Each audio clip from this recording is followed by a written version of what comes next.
light that's within me shine to the whole world, whole world. Light, let the dawn of a new day bring understanding and love. Oh, inside,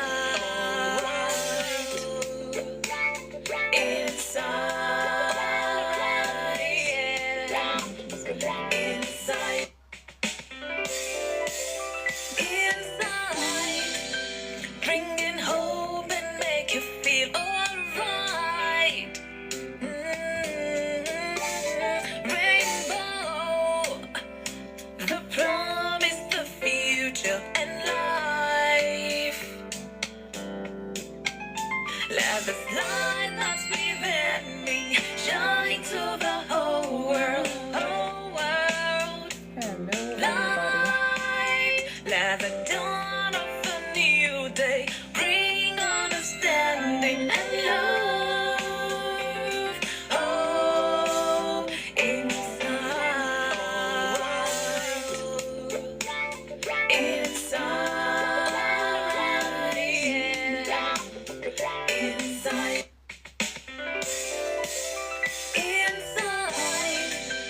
bringing hope and make you feel alright. Rainbow, the promise, the future, and life. Hello, Let the good light evening, that's everyone. within me shine to the whole world, whole world. Light, let the dawn of a new day bring understanding. Right, Binny, I see you. Good evening. I hope you are good. Chucky, good evening.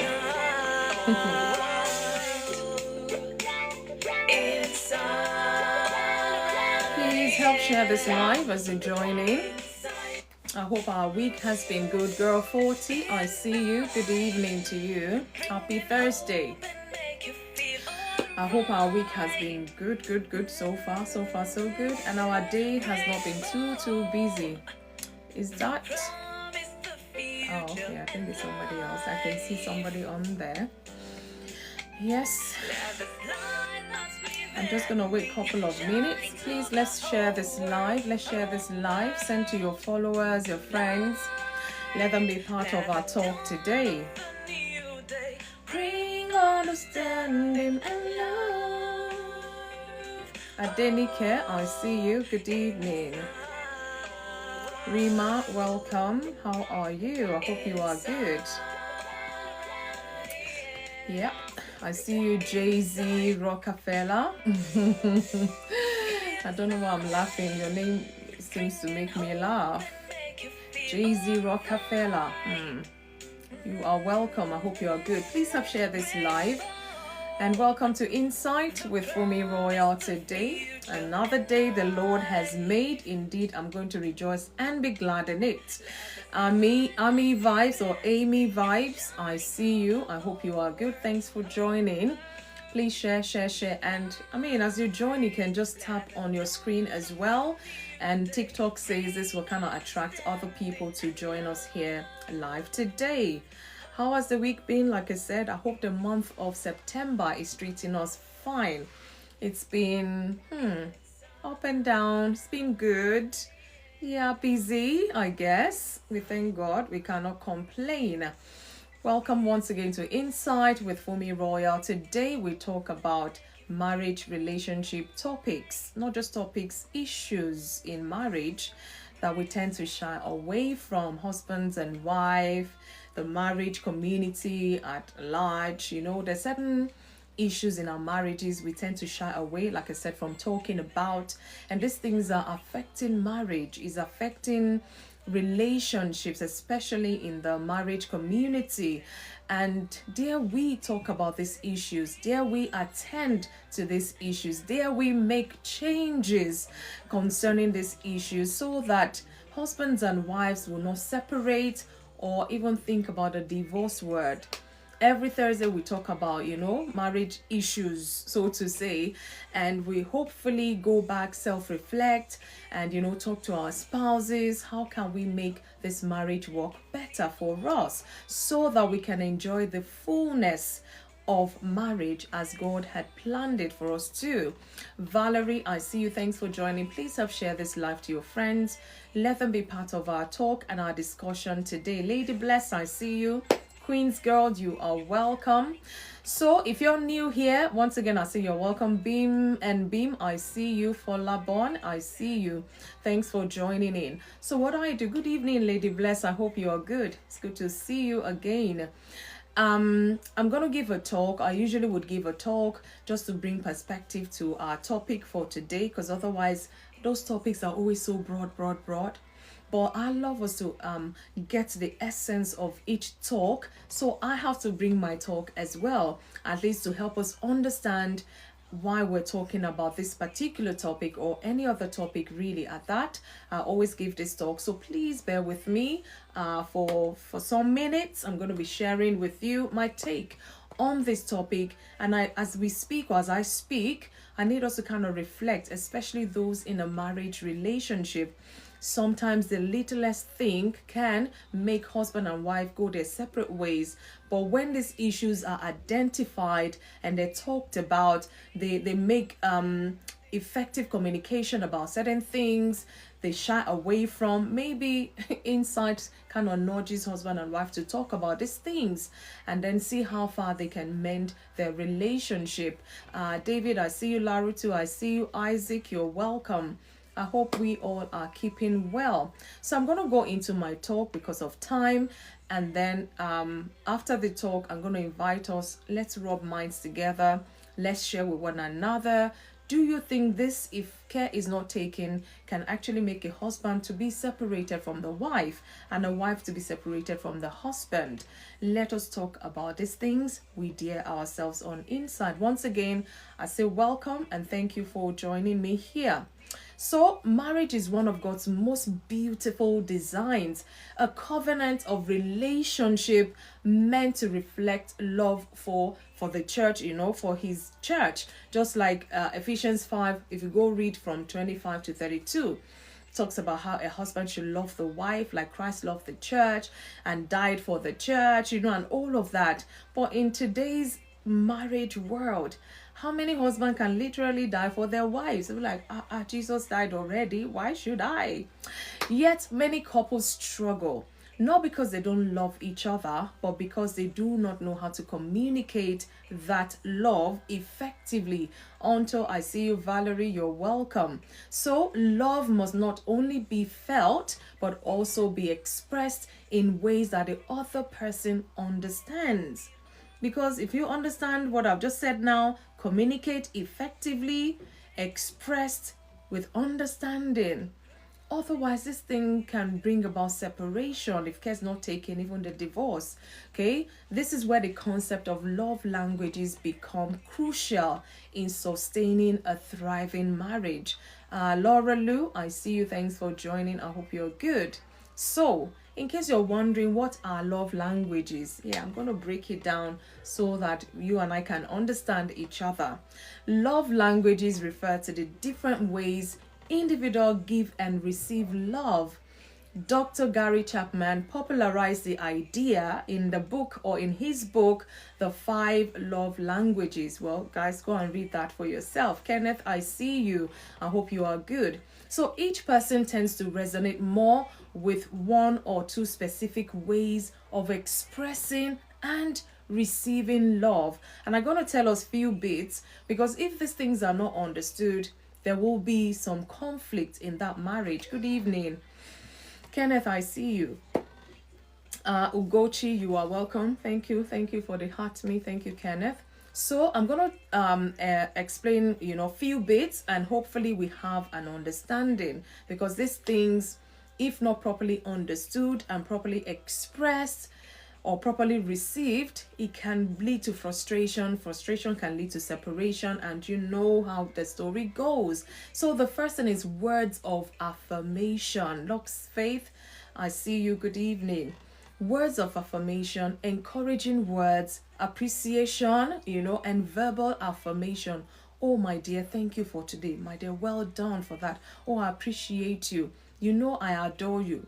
This, words of affirmation goes a long way.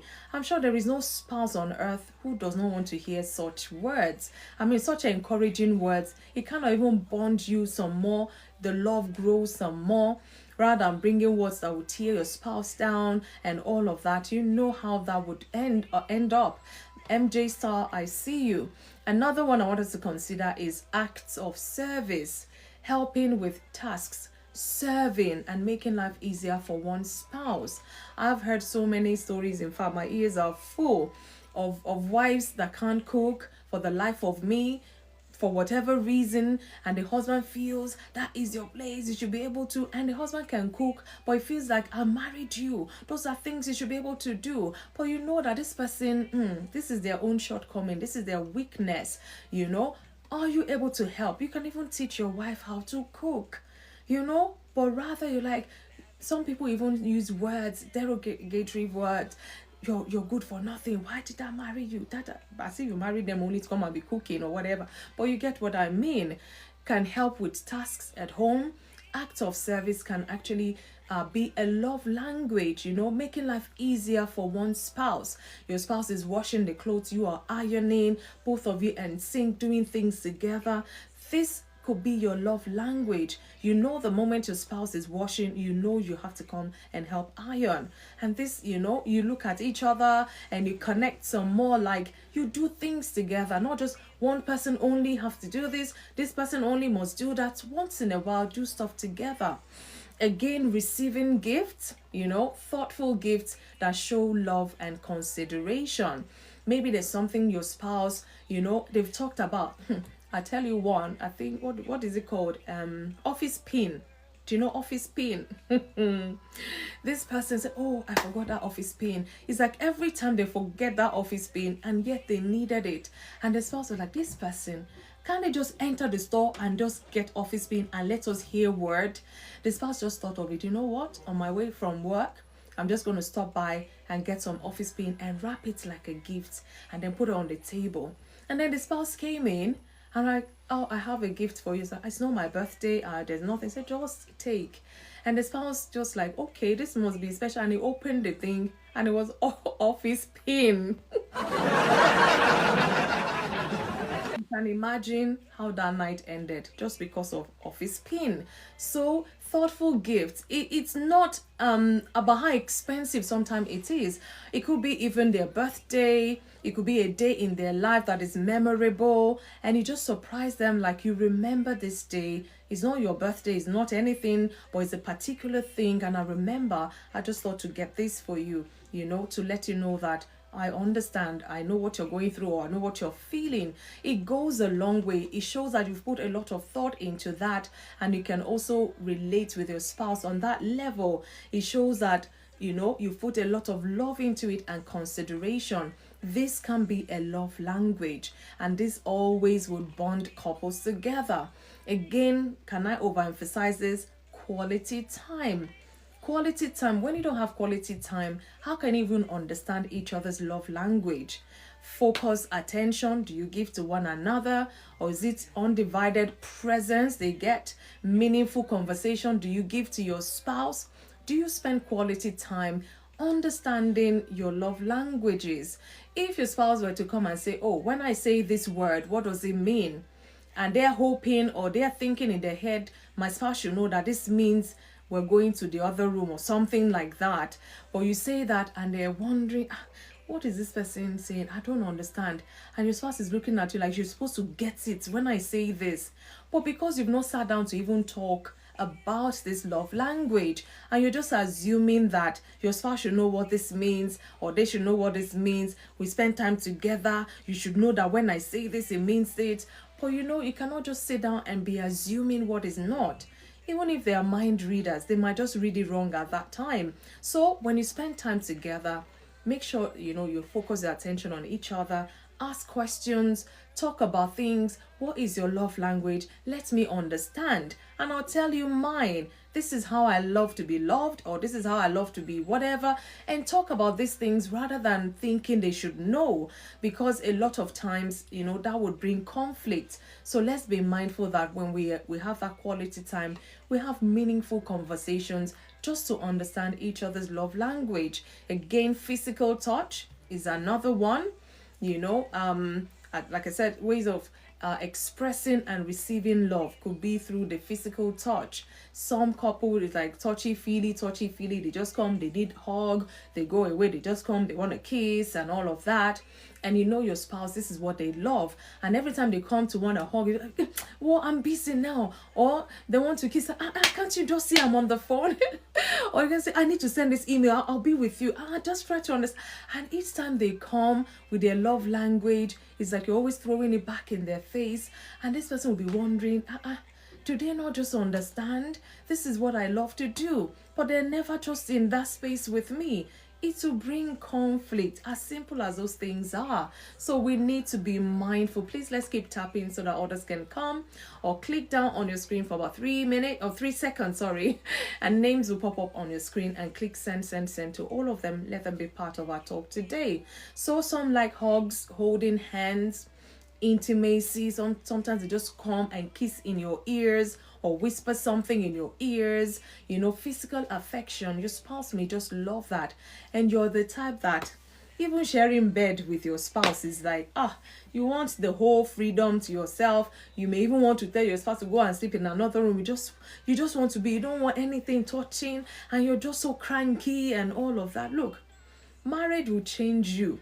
Marriage will change a lot of things about you, because you have to learn to compromise if you do not want trouble in that marriage. Your wife is the one that, or your husband loves hugs, and you just feel irritated all the time. And where would you not be irritated? You have to learn to compromise. If it's hug, you give them hug. Whatever your love language is, express to them as well, so they can give you back in return. And this can only build intimacy when we try to understand one another. So physical touch can actually be a love language within a marriage setting. So let's look at why love language matters in marriage. Like I say, there's some topics, it may sound silly, it may sound what, but it's very necessary in a marriage.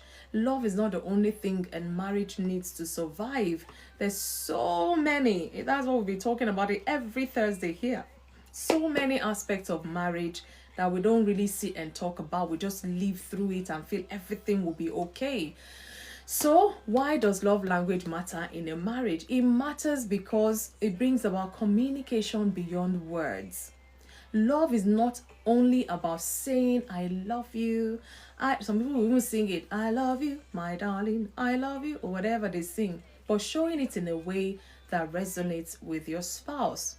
I hope I'm not dropping my notes. One of the things that I would hear maybe in counseling is, they just buy me flowers, they buy me roses. I'm not a flower girl. I don't like flower. All I want is just a box of chocolates, and boy, my year is made. And this man finds it hard to go into the store and buy chocolate or box of chocolate for the wife. Thank you, Kenneth, for the roses. Thank you.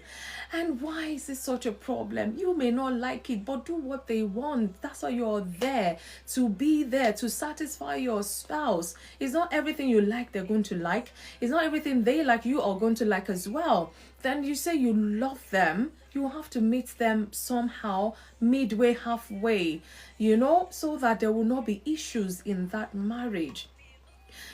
Find out from your spouse what their love language is, not what your love language is, and you're putting it on them and they're like not getting it, and you're like, you're showing this person love, you show love, and they're wondering, what love are you showing?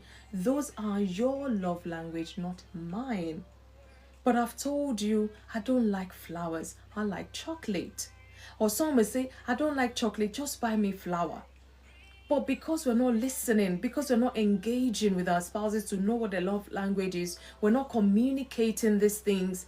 And that's why sometimes you go all out and buy this expensive thing, buy this dress, buy this, and then you give it to your spouse, and they're like, it's like they're not grateful. It seems like they're not grateful because you've just done what makes you happy. You just want to buy them this gift. You just want to do this, do that.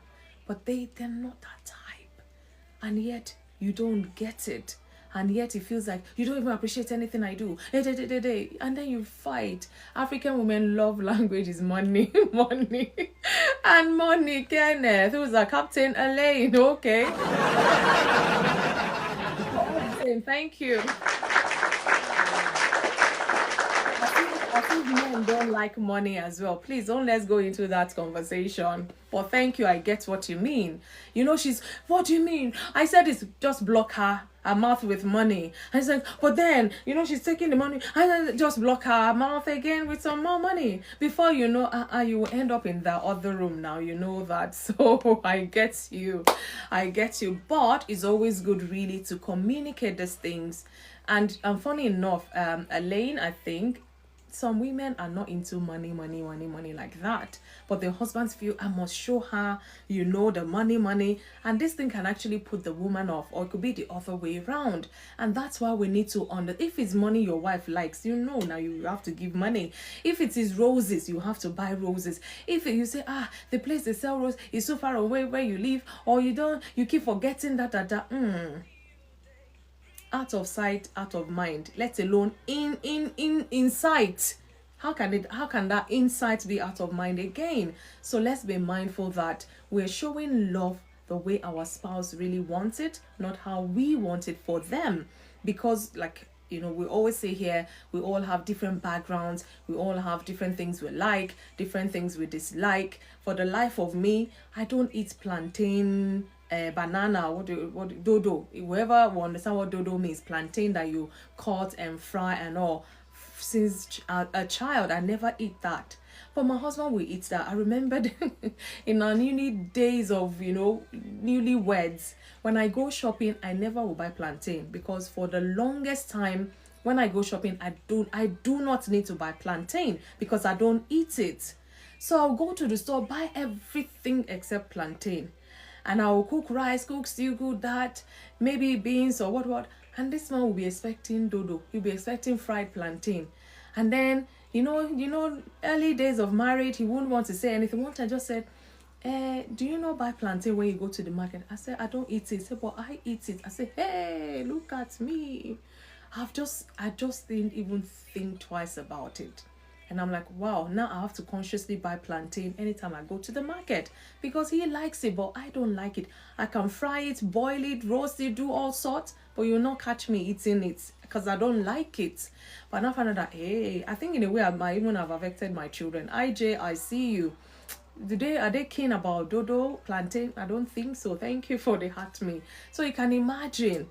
But if he hadn't said anything, we'll just carry on for years and years. He will just come and be resenting me because of fried plantain. Can you imagine that? It sounds funny. And truly, it's not that since that time he said it, sometimes I still forget. In fact, till today, I still forget, as in, you know, it's still not just me. So sometimes when my eye catches plantain in the store, I'm like, let me buy a few. Because the thing is, he'll be the only one to eat it. Because even the boys really, plantain, if you give them, maybe. Sometimes I'll say, oh guys, when you cook, there's plantain. They rarely would even, maybe they'll just take one or two for the taking sake. But my husband can eat plantain full bowl like that, you know. You will not catch me there. But I fry it, I do whatever, but you won't catch me there. So imagine if he had not voiced out to say, why is it that you always forget to buy plantain? I don't buy plantain. In fact, it's not on my shopping list because I don't eat it. But you eat it. I'm so sorry, you know. And he will say, if he eats rice without plantain, something happens in his stomach, you know. My doctor said, no, don't mind him. He just want plantain. I said, let me just be buying plantain for peace sake, you know. So, I mean, as simple as that is what he likes to eat. The fact that I don't eat it, in fact, you won't catch me buying plantain for myself. For what now? Leslie, I see you. Good evening. It's amazing. 8:13, I see you. Good evening. So these are things we need to talk about, and don't just sit and assume. Imagine you just sit and assume, is she punishing me? Or be thinking all sorts. Why did she not buy plantain? Does she not know how much I love it? I'm not in his head. For the fact that I don't love it, I do not even think twice when I go to the market. But the fact that I know my spouse likes it, I do not have to eat it, but now I know I have to buy it, I have to prepare it and give to him. So communication goes a long way. Communication beyond words. Say it. Sometimes even if you act something or you wink something and your spouse is wondering what, that's the moment you need to talk about it. Let them know what that wink means, so that the next time you wink, they know what it means. Not that they're saying, my dear, what's wrong with your eyes? Like those 4 children will be asking silly questions. Again, love language is very, very important in marriage because it kind of reduces misunderstanding. One spouse may express love through acts of service by doing something, while the other long for words of affirmation. They want to hear something. And generally in relationship speaking, men is what men see and women is what they hear. So if you know that generally, you know that you need to do more. Maybe for your wife, you need to speak more words of affirmation, more words of encouragement. And for the husband, they want to see you dress up. No, when you come back from work, pull everything, tie wrapper and sit down like one Ajayi-maker. I'm sorry to any Ajayi-maker out there, and your spouse does not like this. They want you to, be their baby girl forever. And yet you're dressing like one old woman and the person is just, this woman. And if I talk now, you may think that, but this is what your spouse likes. Thank you, Leslie. So we have to talk compromise to reduce misunderstanding. You can actually ask your spouse, I love to do this. Do you like it? And you'll be amazed. If they are honest with you, they don't want to hurt your feelings, they might say, yeah, it's okay, it's all right. But if you truly want to grow in that marriage, especially in terms of love language, don't leave anything to be assumed. Even if you feel your spouse understands, still explain it some more, so that the next time that language comes up, both of you are in sync. You know exactly what it means and you know what to do. So without misunderstanding this, both can feel unloved. Because when your spouse is saying something and they're not really direct, or they're not really fully, they're speaking in parables and you're left second guessing, what is this what they mean? This, talk so that there won't be misunderstanding. Okay, sometimes the love is present and all of that, but they just do not understand their love language. It's like this person is speaking Greek, another one is speaking Asian or whatever, and it's like they don't understand each other. But it is important that we have that love language so that misunderstandings can reduce. Again, it's important because it builds intimacy and trust.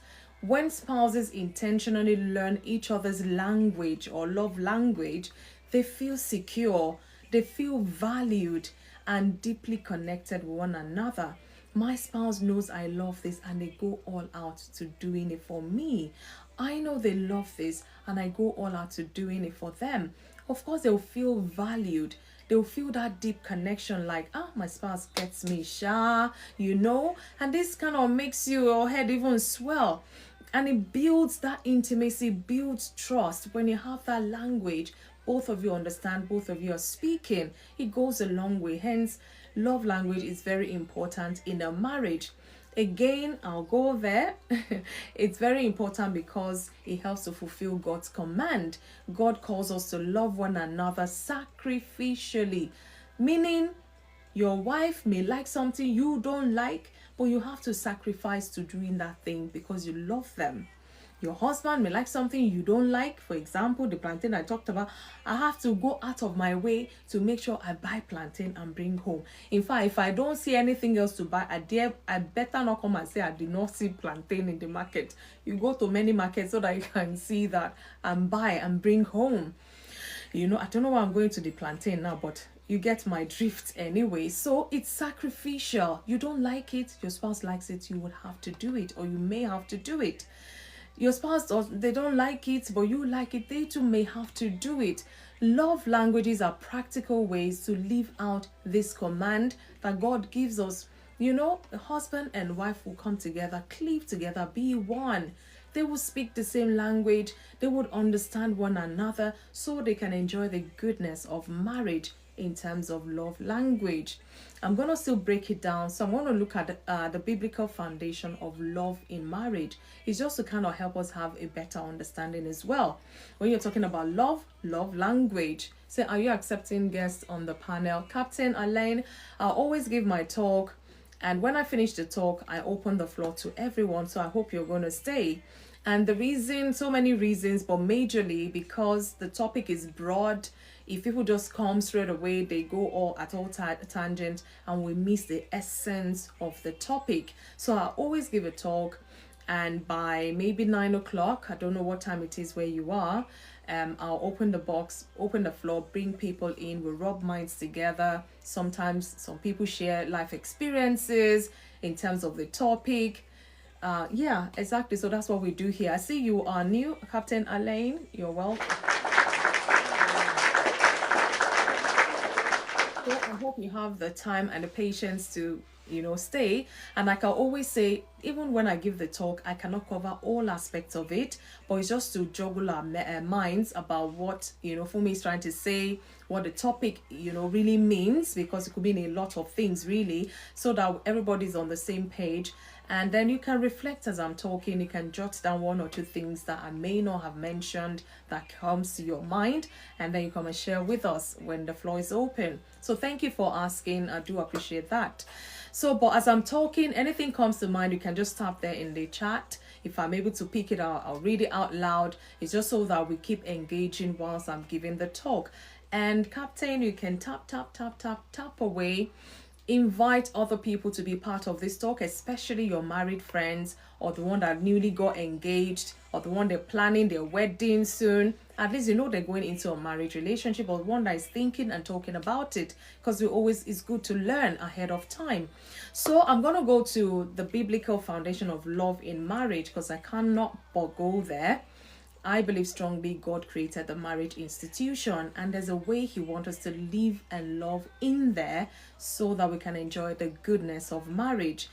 Ephesians 5:25 says, husbands, love your wife, just as Christ also loved the church and gave himself for her.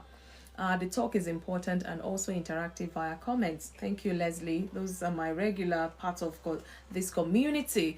So you're welcome once again, but I hope you say we'll bring you in the box and we can welcome you properly. Thank you so much again, Captain Alain. So 1 Corinthians 7:3 also says that, let the husband render to his wife the affection due her, and likewise also the wife to her husband. Sometimes I always say that we husbands and wives, we always complicate marriage for no reason sometimes. Just for no reason, because the manual is there. How we're meant to live with one another so that there will not be conflict, there will not be separation that will lead to divorce and all of these things. Some things are so simply labeled, but we just complicate it, and then we'll find out that we're having issues all the time. God will give us the grace, because we need to pray for one another. And again, 1 John 3:18 says, my little children, let us not love in word or in tongue, but in deed and in truth. So what are your love languages? How do you speak to your spouse? Indeed, what do you do that your spouse will know that, wow, this person understands my language? Thank you so much for the heart to me. Admission 66, I know you've traveled, you've been to London to see the king, Abby. Okay, you're welcome back. It's good to see you. So these verses I just mentioned just highlights that love is action oriented. It is sacrificial and it is practical. You say you love someone, you just say it by mouth, It's not that you have to give gifts, but it's part of it. It's part of the package. You have said it, they've heard it, then show it. It could be that one day you just decide to come home early and cook for your wife, or the wife to decide to come home early and put the two console and ready. Say, my dear, today, and the man will be wondering, well, do you even know how to play game? I'm telling you, this thing, the man would wonder. And both of you playing, even though you don't know nothing about games or whatever, you just decide to be there in a space. These things help couple. Honestly, it does help. In fact, I remembered a client came into therapy and was complaining, oh, my boyfriend always on the games, and I let them land. And then I said, and you want to connect with this person? I said, have you ever challenged them to a game yourself? I said, oh, what the, this people, they use the words and they say, oh, pardon me. I said, it's okay, it's a free space, you can say whatever. I said, okay, let's try that. Between now and your next session, when they're playing the games, you go and take the second console, whatever you call it, go there and sit and say, teach me how to play this thing. I want to play, even though you don't. In fact, holding that thing alone is irritating you. I said, you have to meet them halfway. By the time you play the game, the next time they look at you, they will put the thing down and want to spend time with you, because you've taken time. It's sacrificial and it's practical. That's just an example. So sometimes you may have to do things for the life of me you don't want to do, just so you can have that love language together. It seems nowadays that couples of today are going in with eyes wide open. No matter how wide your eyes are open, you still have to compromise. You still have to be sacrificial. You still have to do things in a practical way to show your spouse that you're in this with them. I know these days some people, when they go and get stuff, they're like, I can't do this anymore. And you wonder, when did you get married? Just 6 months ago. In fact, I had one recently, 4 months. And I'm like, my goodness, what has this world of marriage turned into? 4 months. And now you're separated. How did you get here? I'm still in shock because, like a recent client, and I'm like, this one will take a lot of work, but God will have to help me 4 months into marriage. No, you have to go back. Let me understand how you guys got here. So a lot of things are happening. Some little things that can become a big thing when it's not dealt with. For example, this love language we're talking about. As many married couples that are listening to me right now, do you know your husband's love language? Do you know your wife's love language? And as I'm pointing, you see the rest is pointing back at me. Do I know my husband's love language as well? Because this thing, I'm not here to judge anybody. I say, let us sit down and reason together and find better ways so that we can keep enjoying our marriage. That's why we're here to give this talk. So falling in love puts you to sleep and you wake up sometimes after the marriage. Yeah, some people could be a decade after, some 5 years, some earlier on, some people 20 years, God helping us. As long as we shall wake up. Say no more butterfly because of overexposure and group think. Hey, 4 months, it's a long way to. I know. I'm like, sorry, did you say 4 months? I'm like, oh my goodness, it is well. Anyways, let's look at challenges when love language or love languages are ignored. There will be challenges. I'll mention a few, then I'll go to the dangers so that we understand fully what we're talking about. Let's examine our marriage relationship as I give this talk, as we rub minds together. Yeah, I know. So the challenges is spouses may feel neglected or unloved. And you'll be wondering why. Just because I didn't buy you flower, just because I didn't buy you roses, just because I didn't buy you wristwatch. These things, it goes a long way. So you cannot overlook them. Otherwise, it will create a problem which you may not be able to handle in the long run. So let's be mindful. Miscommunication and unmet expectations may breed frustration. That's true. For the last 5 years, I've said to my spouse, I love roses. And they just keep buying chocolate. They keep buying me a card. 5 years. I can't imagine. And this person will feel like frustrated. If they're not even hearing that one, that means every other thing I'm talking, they don't even, you start thinking and expanding things, and resentment start building up. Like, you don't care for me, why should I care for you? This way these things happen. So let us kill the fire before the thing ignites. People going into a relationship with prenuptial terms in place, I know. Still, no, they will come and say they want to divorce. There's so many things going on in the marriage scene these days. It's unreal. It's unreal. Transactional marriage. The moment things get tough, we decided before we did this. It's going tough right now, and I'm sorry, I just have to find my way. And it's okay, let's sign, go your way, just like that. As if they are God. They are the Alpha and Omega. They know the beginning from the end. God help us.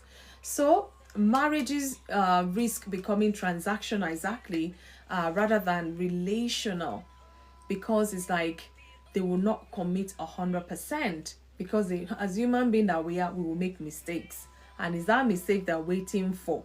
No matter how long into the marriage, if someone can easily throw a marriage of 1 year away, or somebody can even easily throw a marriage of 10 years away because of what, how much more the ones that are newly getting married and all of that. Is there hope for them, really? God help us. So I want us to break down the dangers of ignoring love languages in marriage. Yeah, it does come with dangers, and that if not, I don't think God will give me this topic for us to come and talking about it. You know, oh my goodness. Husband and wife. Lord, help us. Help us that we don't use our hand to do ourselves. That's how I can put it. There's some things that is just uncalled for.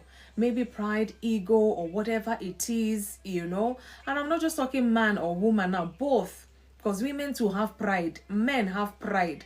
Marriages risk being transactional rather than being relational. I'm telling you, it is very rampant these days, because you hear some things and you'll be, for the life of me, whoever gave you guys counseling before you went into that marriage.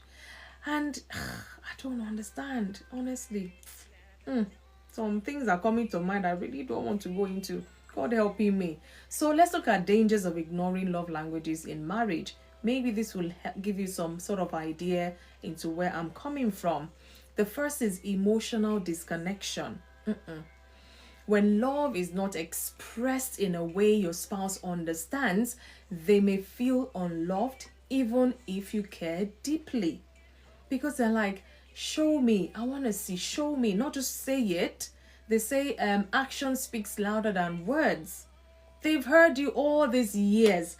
Some people will even say their spouse is so stingy, and then the spouse will be thinking, I buy you the latest stuff, I buy you the expensive stuff, but then what they actually need, you're not giving. And that's why it seems you feel you're spending thousands, you're spending a lot, millions, and it's like they're not appreciating. You're not spending their thousands, you're not spending their millions, and that's why it seems like. And that's why I always say, look, if you're not ready for marriage, please save someone's daughter, save someone's son. Do not go into it because you know you're not ready. Who says you're on point tonight about flabbergasted with short marriages? You're triggering me, Leslie. Please, let me stay focused. Let me stay focused. Thank you. I get you and I hear you. It's not how much you spend, but how much you hear of your spouse's love language. And that's just the problem. We don't listen. We don't hear.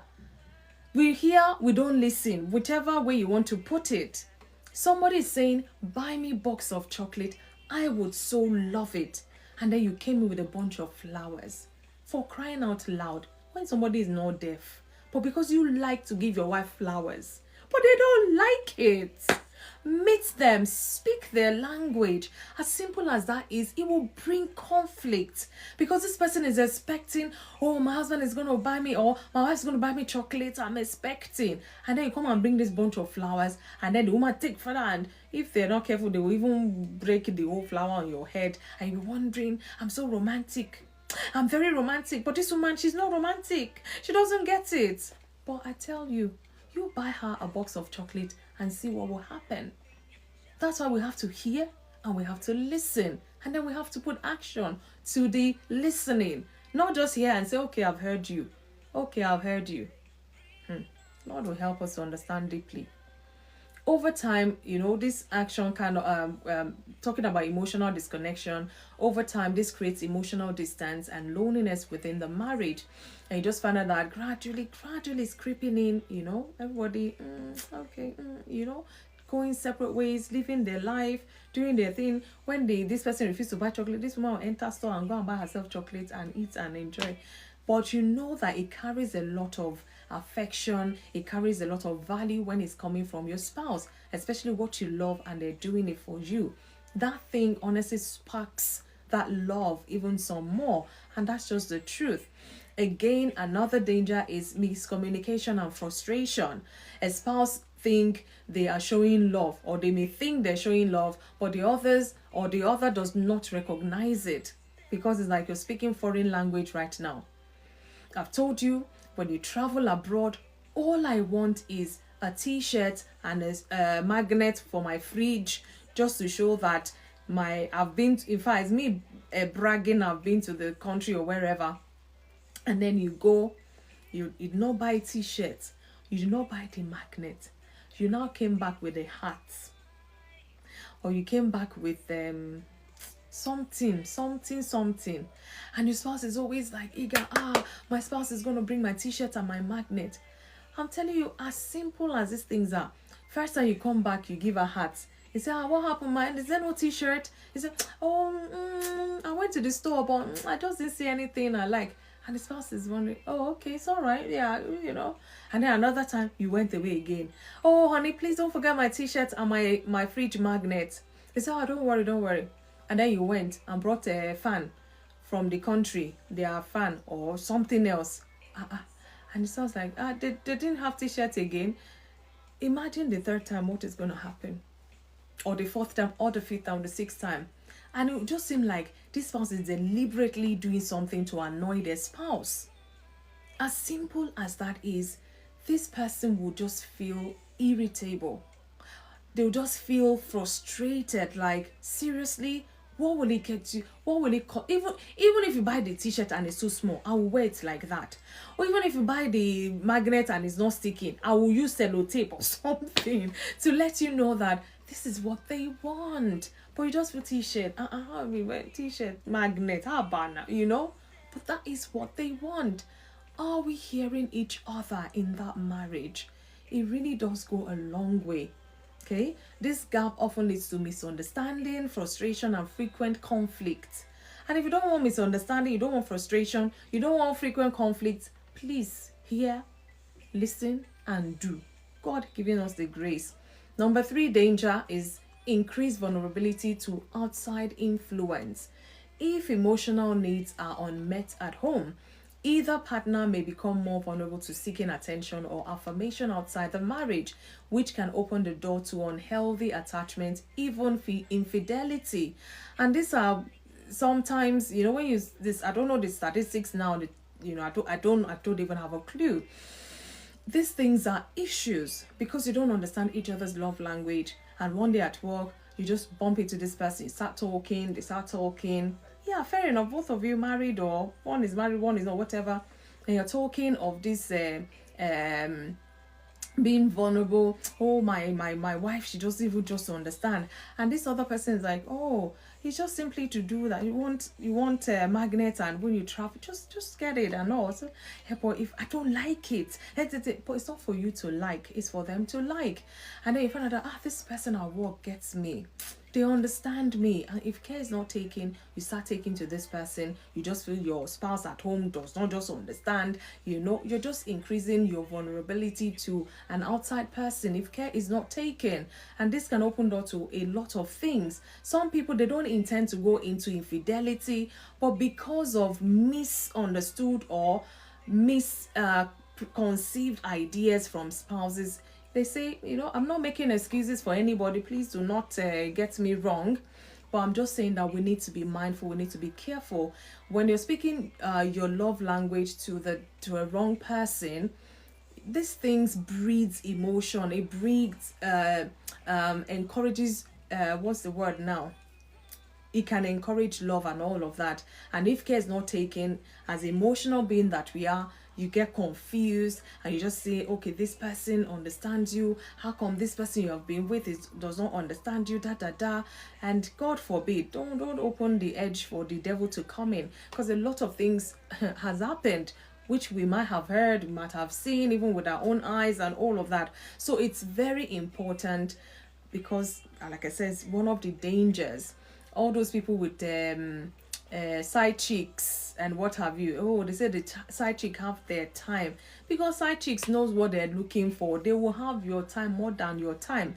But your wife, that is the real deal in your life, you find out that, look, let's sit down and sort these things out. It's both parties. It takes two to tango. it takes two to tango. If it cannot be one-sided all the time, it takes two. But our spouse is ready to sit and talk about this. Why is it that when I say this, you hear that? Or when I say the language is this in terms of what I like or what I don't like, you don't like to even do it, or you just feel I'm disturbing you, or this and that. All this moaning and complaining, it brings conflict. And if care is not taken over time, if it's not resolved, it will escalate into something else. God helping us. And again, another danger is decline in intimacy. Love languages like physical touch or quality time directly nurtures that intimacy. When you don't have quality time, like I said earlier, how would you, all this touchy feely and all of these things, you don't even have time. Some people, they say they are busy, husband is busy, wife is busy, the only time they come, they're tired, sleeping, one is even sleeping before the other, all of these things. But when you have a love language, you find out that deliberately you're making time. Deliberately, even if you don't feel like touching, you're just too tired, it's just a hug, or it could just be a kiss, and everybody is fine and you're okay and all of that. But ignoring them can lead to reduced closeness, lack of affection, or even loss of desire for one another. Because this thing, the way God has designed marriage, I pray God give us that understanding. There's certain things that if we do not do them, no matter how silly or how minor you might think, it might have a big effect on that marriage relationship. So let us be careful so that we don't lose the desire for one another. Again, low self-worth and resentment. These are things that would happen if these love languages are not addressed on time, and it goes on for years and years. It may be subtle, but it's been lost here and there, and then you just find out that there's just nothing left. May that not be our portion. Low self-worth and resentment. A spouse whose love language is consistently ignored may start to feel undervalued, may start to feel unimportant. And that's just, the reality of it. Is it true that you're not loved anymore? Not necessarily.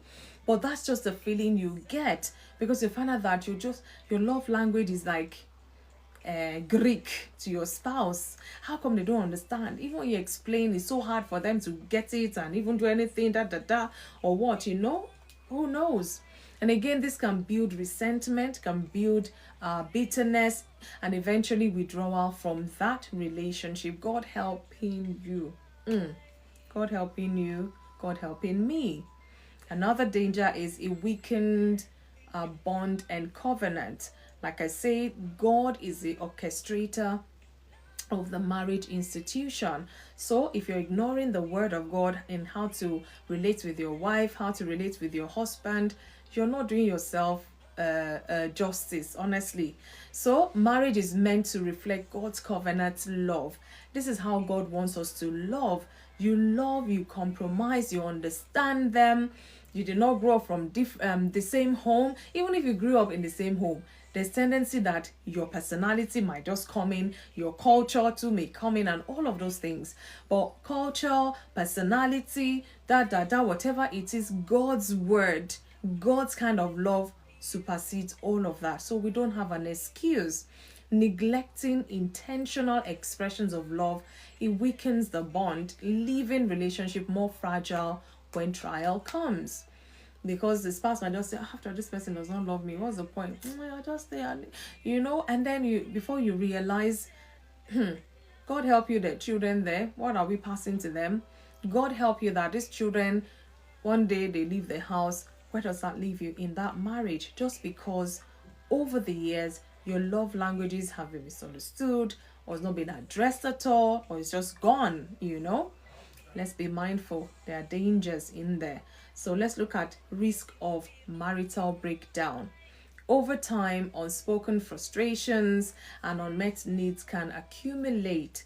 If not addressed, this may lead to separation, divorce, or a silent marriage, where couples live together but grows apart emotionally, spiritually, physically, touchically, kissically, and all the list you can think of. Don't know what I'm saying about, you get me. So, ignoring love languages does not mean the absence of love, like I said, it means the absence of understood love. This is how I want to love you, take it or leave it. It doesn't work like that. A couple that neglects this risks emotional emptiness, they risk miscommunication, they risk temptation, and even collapse of their marriage if care is not taken. So, let's balance this talk. Let's look at practical steps for couples to take. The first thing is discover each other's love language. It's never too late. It's never ever too late. As long as you're in that marriage till death do you part, till Christ will come, whatever, it's never too late to sit and talk about your love language in your marriage, because assumptions will kill. So hear from each other what their love language is and put it to mind and think about it, consider it, act on it. Take time to discuss and observe how your spouse best receives love, not how you want to dish it out and they must just have it like that. It doesn't work. It's not gonna help in the long run. You're just building frustration, waiting to explode. And again, practical steps I'm talking about in terms of love language is be intentional. Don't just love in your own preferred way. Love in the way your spouse understands. I don't like flowers. Buy me chocolate. Yet every time it's flower, this person will go and be buying. They send it to me. Go and start working in the florist. You just bring out this anger in them because you're frustrating them. I don't know if I'm making sense tonight, people. But please, let us be intentional. Don't just love in your own preferred way. Please, I'm saying it again. Love in the way your spouse would understand. Love in their own language as well. Be willing to learn. And that's one thing I love so much about being a couple. Because you're still growing in life and into each other, you don't know the half of each other. So don't just assume that I married you petite six, you will forever be a petite six. No. This petite six, let her drop 1 or 2 babies for you. There will be a petite 18. And then you're wondering, no, life is not like that. Be willing to learn that when they have babies, especially wives, they might increase in size and volume to the glory of God. It just shows that the glory of God is upon them. That's why they're expanding. So if you're the type that in your mind, you see that 16 and now they're 18, it's like you now start resenting them. You have issues, because it's your children they have carried with their body. And then when you now see a woman that says, I don't want to lose my figure, therefore I'm not having children, you say she's a devil. And when you see the one that gives birth and then changes, you to become the devil. Let's just be mindful and be wise, okay? Even if your spouse's love language does not come naturally to you, commit to learning it for their sake. Commit to learning it. Even the ones they've told you might change tomorrow. That's why we need to keep this communication going. Say continuous development through the years. Honestly, I've shared here, once upon a time, anything red, no matter how ugly it is, as long as it's red, hey, it's beauty, I see you. I just want it. Red dress, red this, red anything. Sometimes I can even, in fact, let me not say what I'm about to say. And then, if I open my wardrobe, red, I say, they use this thing to do me for real. I just in my mind, I love colors really. I'm like, can't I take purple, red, blue, green, yellow, all of it. So now all the colors again. I love my colors. And I decide to chill on red. In fact, when I want to buy any dress new or something new and I see red, I know to walk away. For me, walk away. No more red anything into my house. It was that bad at some point. Imagine just open your wardrobe. Red dress, red top, red skirt, red this, red. I'm like, when I am not, let me not abuse any church or anything. Because the one that is coming to mind, for you people will laugh. And I'm like, no. So now, all the color, and I thank God for the days I was in the choir. You know, the choir, they call uniform. And I did not know. There was a particular church I was in. I didn't know. I don't know why I'm drifting here. We have uniforms and colors and stuff. apparently everybody will be waiting to see what Funmi would wear to church on Sunday, because even though my shoe safe, I will get that color. If they like, call green, call cobalt blue, I'll find it for you now.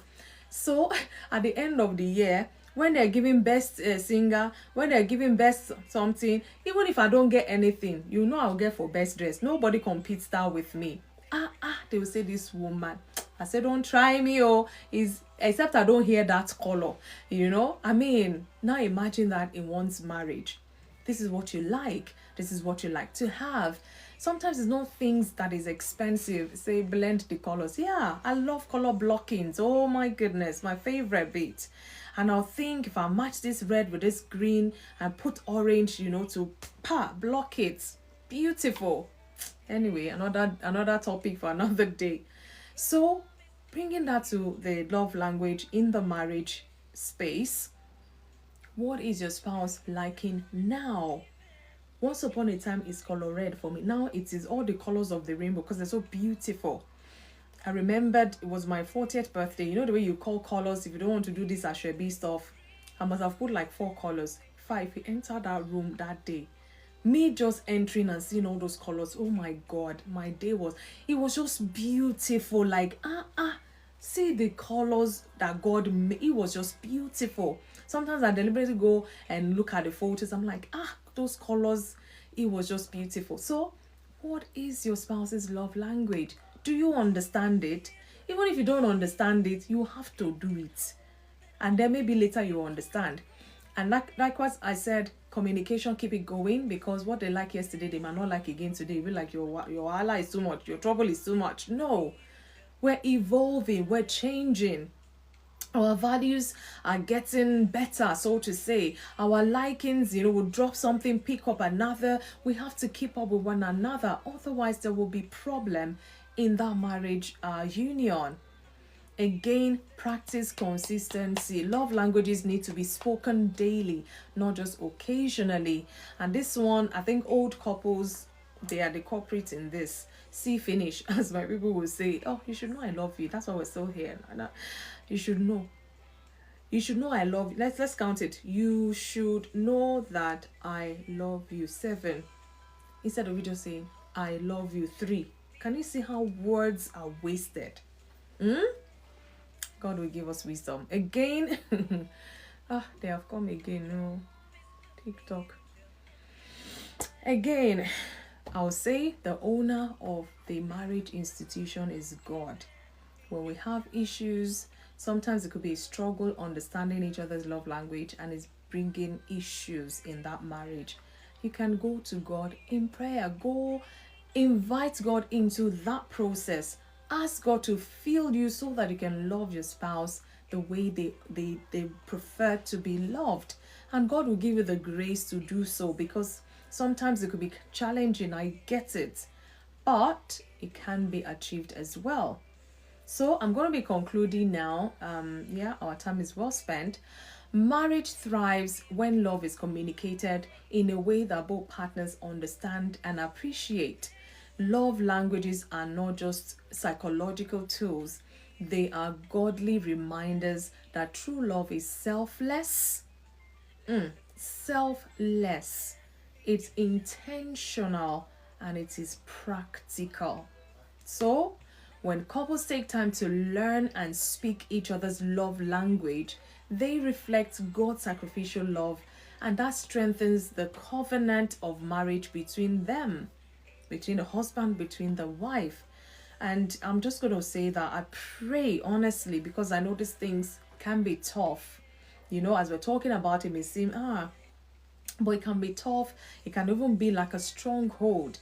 Why not just pray? I pray that God will help us to love our spouses in the way that truly ministers to their heart, so that every conflict, will be destroyed in our marriages. No more conflict, because God will give us the grace to love each other the way each other would understand. So love language is beneficial in relationships and in marriages, definitely. Quality Street, I see you. Good evening. And I pray that every barrier of miscommunication in our marriages, that the Lord will remove such that we can hear each other and understand each other.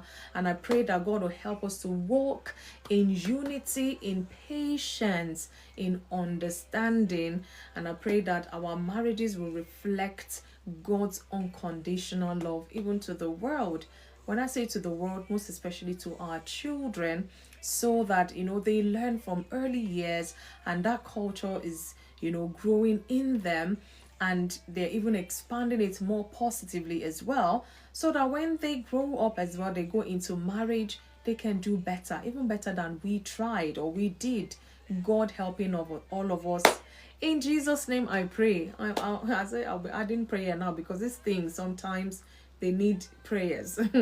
So thank you guys for listening to my explanation and perspective about this topic on the marriage and love language. So my one question for us, thank you admission, my one question for us today is, it's a bit long, but I'm sure we'll understand. What challenges might arise in learning to speak a love language that does not come naturally to you? What challenges may arise or might arise in learning to speak a love language that does not come naturally to you? That is my question, and that is my talk, guys. Thank you so much for listening.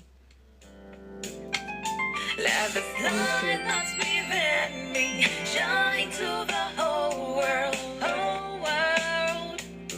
Light, let the dawn of a new day bring understanding and love. Oh, inside.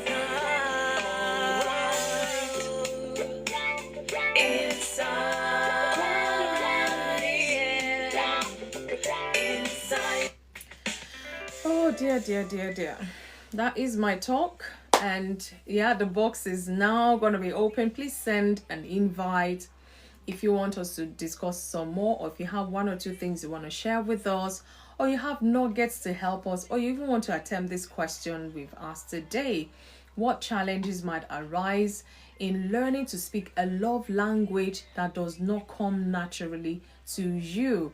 Will you send the live video to platforms like YouTube? Oh, my videos always go on my YouTube channel. Find FunmiRoyal on YouTube. You'll see past videos about past talks, both for the individual talk on Mondays, and then the ones on Thursdays. So it's always there. I'll put the full video there. The talk, the discussions is always on my YouTube channel, FunmiRoyal, if you try to find me.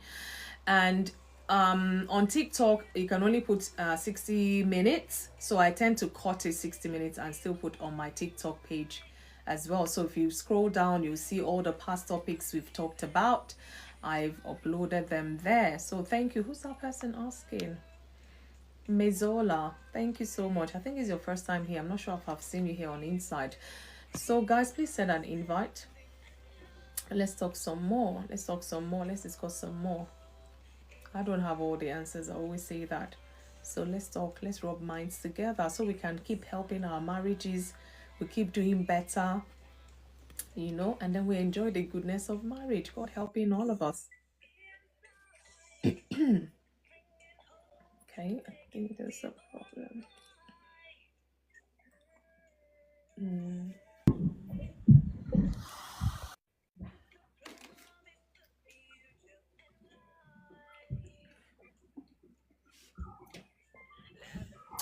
Okay. Good evening, everybody. That topic is long.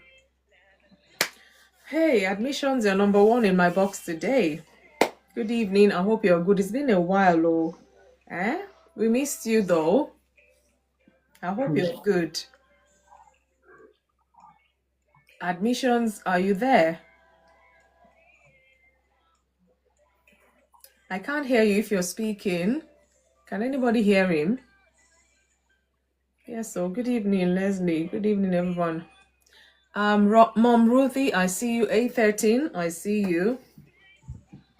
Yeah, Admissions. thank you. Yeah, thank you for having me. It's been Okay, a while. you're Yeah. there. We lost you for a second there. I don't know whether I you're don't. I speaking. think it's got to do with the network. I can see it fluctuating. Oh, But I okay. was just, yeah. It's nice to be back.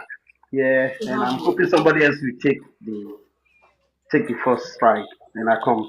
Yeah. Oh, okay then. All right. Thank you. Mommy Ruthie, how are you? Good evening. Good Mom evening, Ruthie. sis. Good evening. How are Good you? evening. I hope you're good. Happy Thursday to you. I'm not so well, but I'm good. Oh, sorry to hear that. I hope you're taking something though. Yeah. So I don't know what part of this topic today you want to contribute. Maybe you want to start with a question or what's come to mind. I don't know if you heard any of my talk. Maybe there's something that came to mind you want to share with us. Please feel free to share your submissions. I heard part of it. I heard part. I came when you already started, but can you please repeat the question? So the question is, what challenges might arise in learning to speak a love language that does not come naturally to you? Okay. When it doesn't come naturally, the other partner might feel that the other person is not appreciative of their maybe their efforts, True, yeah. whereas the other person is the expectations are not met, so it's kind of difficult now. Anyway, but I know marriage takes effort. Marriage really takes effort. But if one is intentional, you will not take that like a big problem. You will continue to do the effort to put in the work because I mean, it is cool. Oh, You you tell me you about you, it. you have the document before you attend it. So Indeed. if one has that in mind, you will just know how to put effort in everything that you do. You have to put in the work. For it to work, you have to make an effort to try to understand the other person's personality. Yeah. The person or the other person might be outgoing. Maybe the other person has a love language. They is unable to tell the other person and expecting the other person to just understand.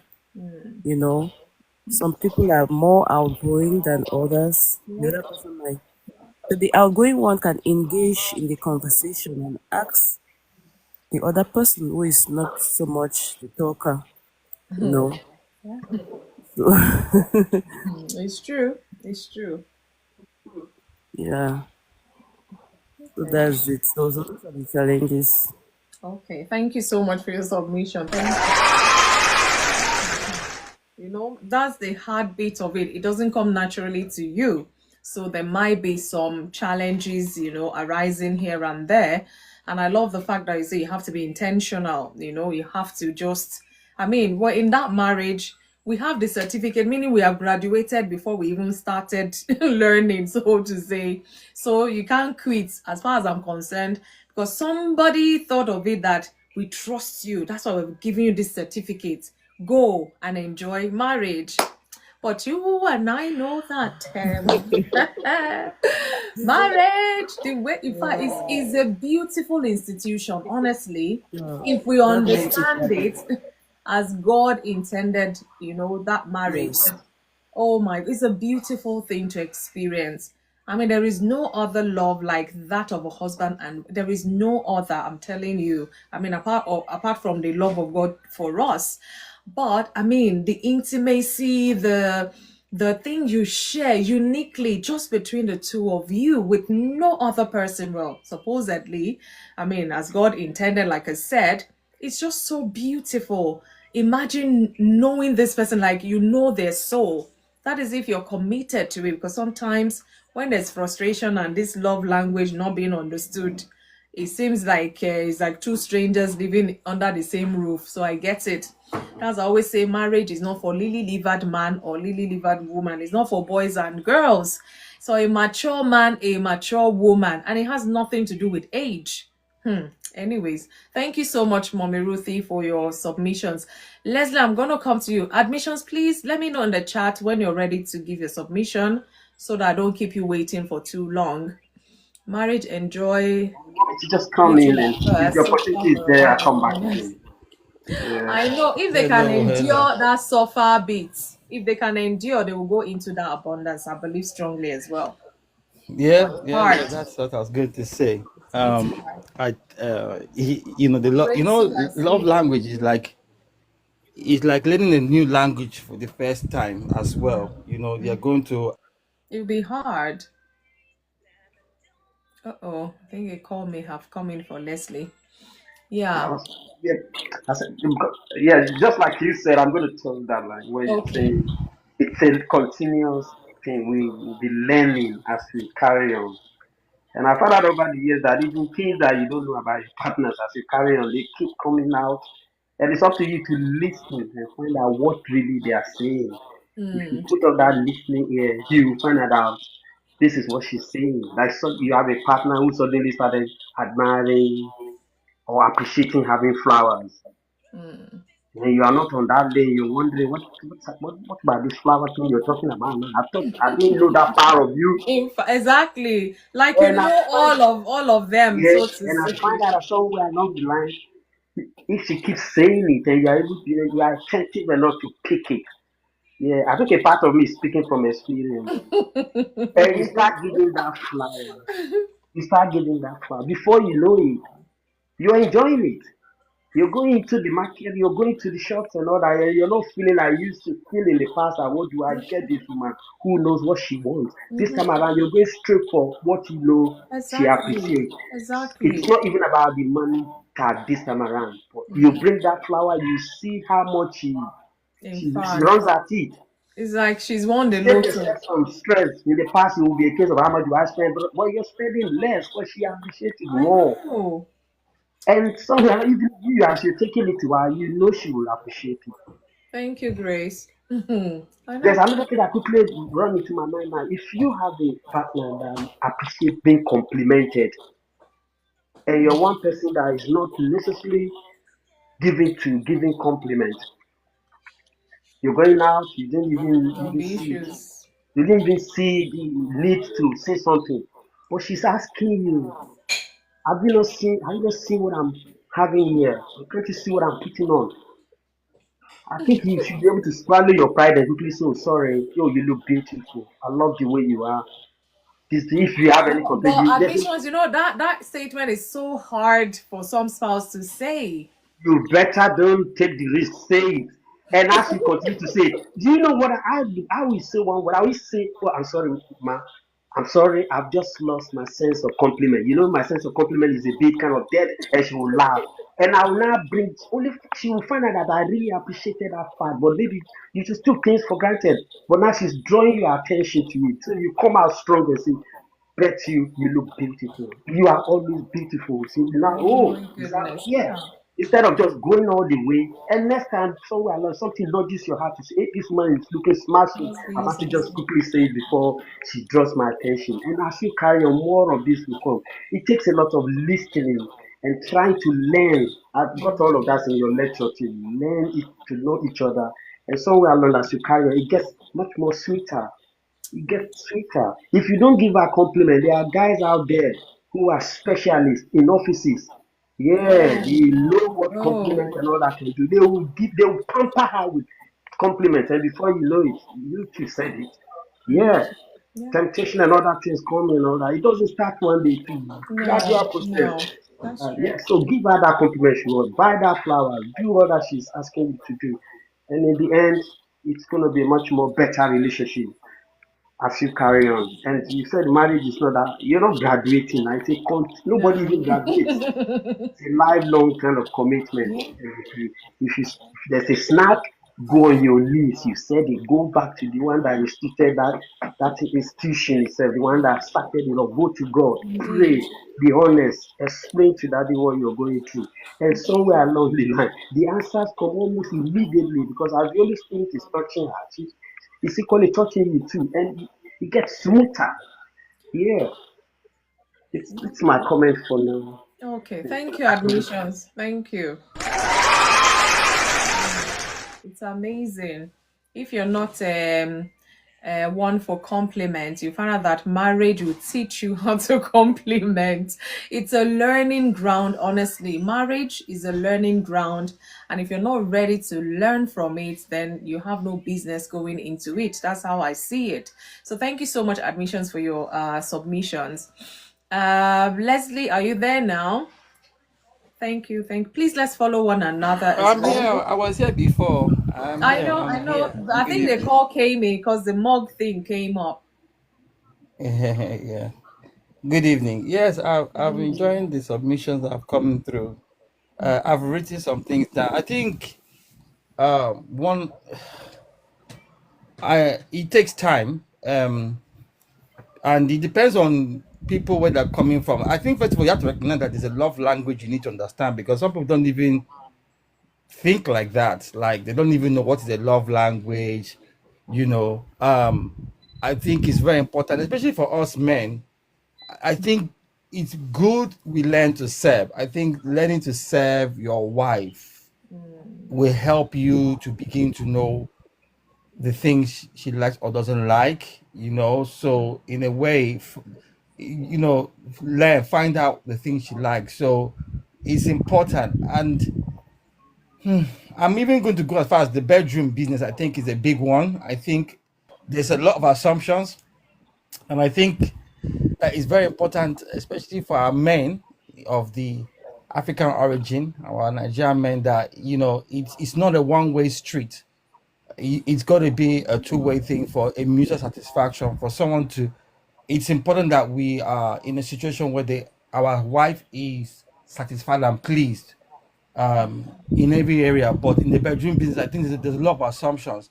But with the love language, I'm going to start with that because I think it's the process that goes into that, is the whole process of learning. And learning a language is not easy at first. It's going to take time and effort.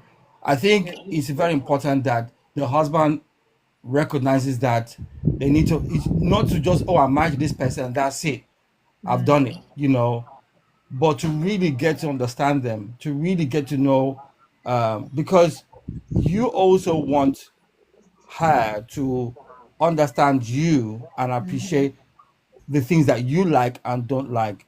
And you may change over time as well. Some things are going to happen that may make you see things differently.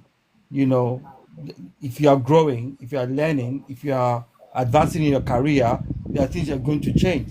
There will be some core values, yes, but there are things that are going to change because we are dynamic human beings. You're not stuck in one. If you are stuck, it means you're unwilling to learn or something has stunted your personal growth and development. You know, and Yeah. that means there may be need for therapy or some sort of work on you if you are stuck in a situation. And I think sometimes people can think that they are stuck to a point where they think that's the only way something can be done or handled. So it's very important that one knows that they are learning a new language and they are willing to learn, but recognize that there's a part of it I think is respecting your wife. If you do have respect, because again, especially for us men, we love respect so much. But if you know what respect is, part of it is that you must show yourself to be respectful. So if you respect your wife and respect how she thinks, what she desires, then there's a mutual respect for you as well. But you can't just have this one way thing that only the way you feel matters. Your wife is a human being. She's a human being and her feelings matter. It's not a one-way street. I think sometimes our culture almost makes it look like only the man has the right to feel a certain way and have their own ideas and everything to be expressed. But your wife is a human being just like you. You get tired, your wife gets tired. You feel some kind of way from work, your wife too feels some kind of way if she's going to work. Especially here in the West, you know, our lifestyles are such a way that you may need both husband and wife to be working for the home to be economically viable, unless one of you is a very high earner. But even with that, there must be understanding Yeah. of each other. You can't say because you are a high earner, you're earning big money, then you don't need to understand who your wife is because you are paying for all the bills. That's not right. She's a human being. Again, that's where the part of respect comes into play. She's not less than, and if it was the other way around, if your wife is earning more money, you too as a man want to be respected. You don't want to because you're earning more. That doesn't give anyone the I right to treat mean, you less what is than. good for the goose is good for the gander. Yeah, so it's Thank important you. that if it's I think you must understand. I think it's needful to understand because if you're in a marriage and it's going to be a long time, you want to enjoy it, Yeah. and part of the enjoyment comes from the work you put into it.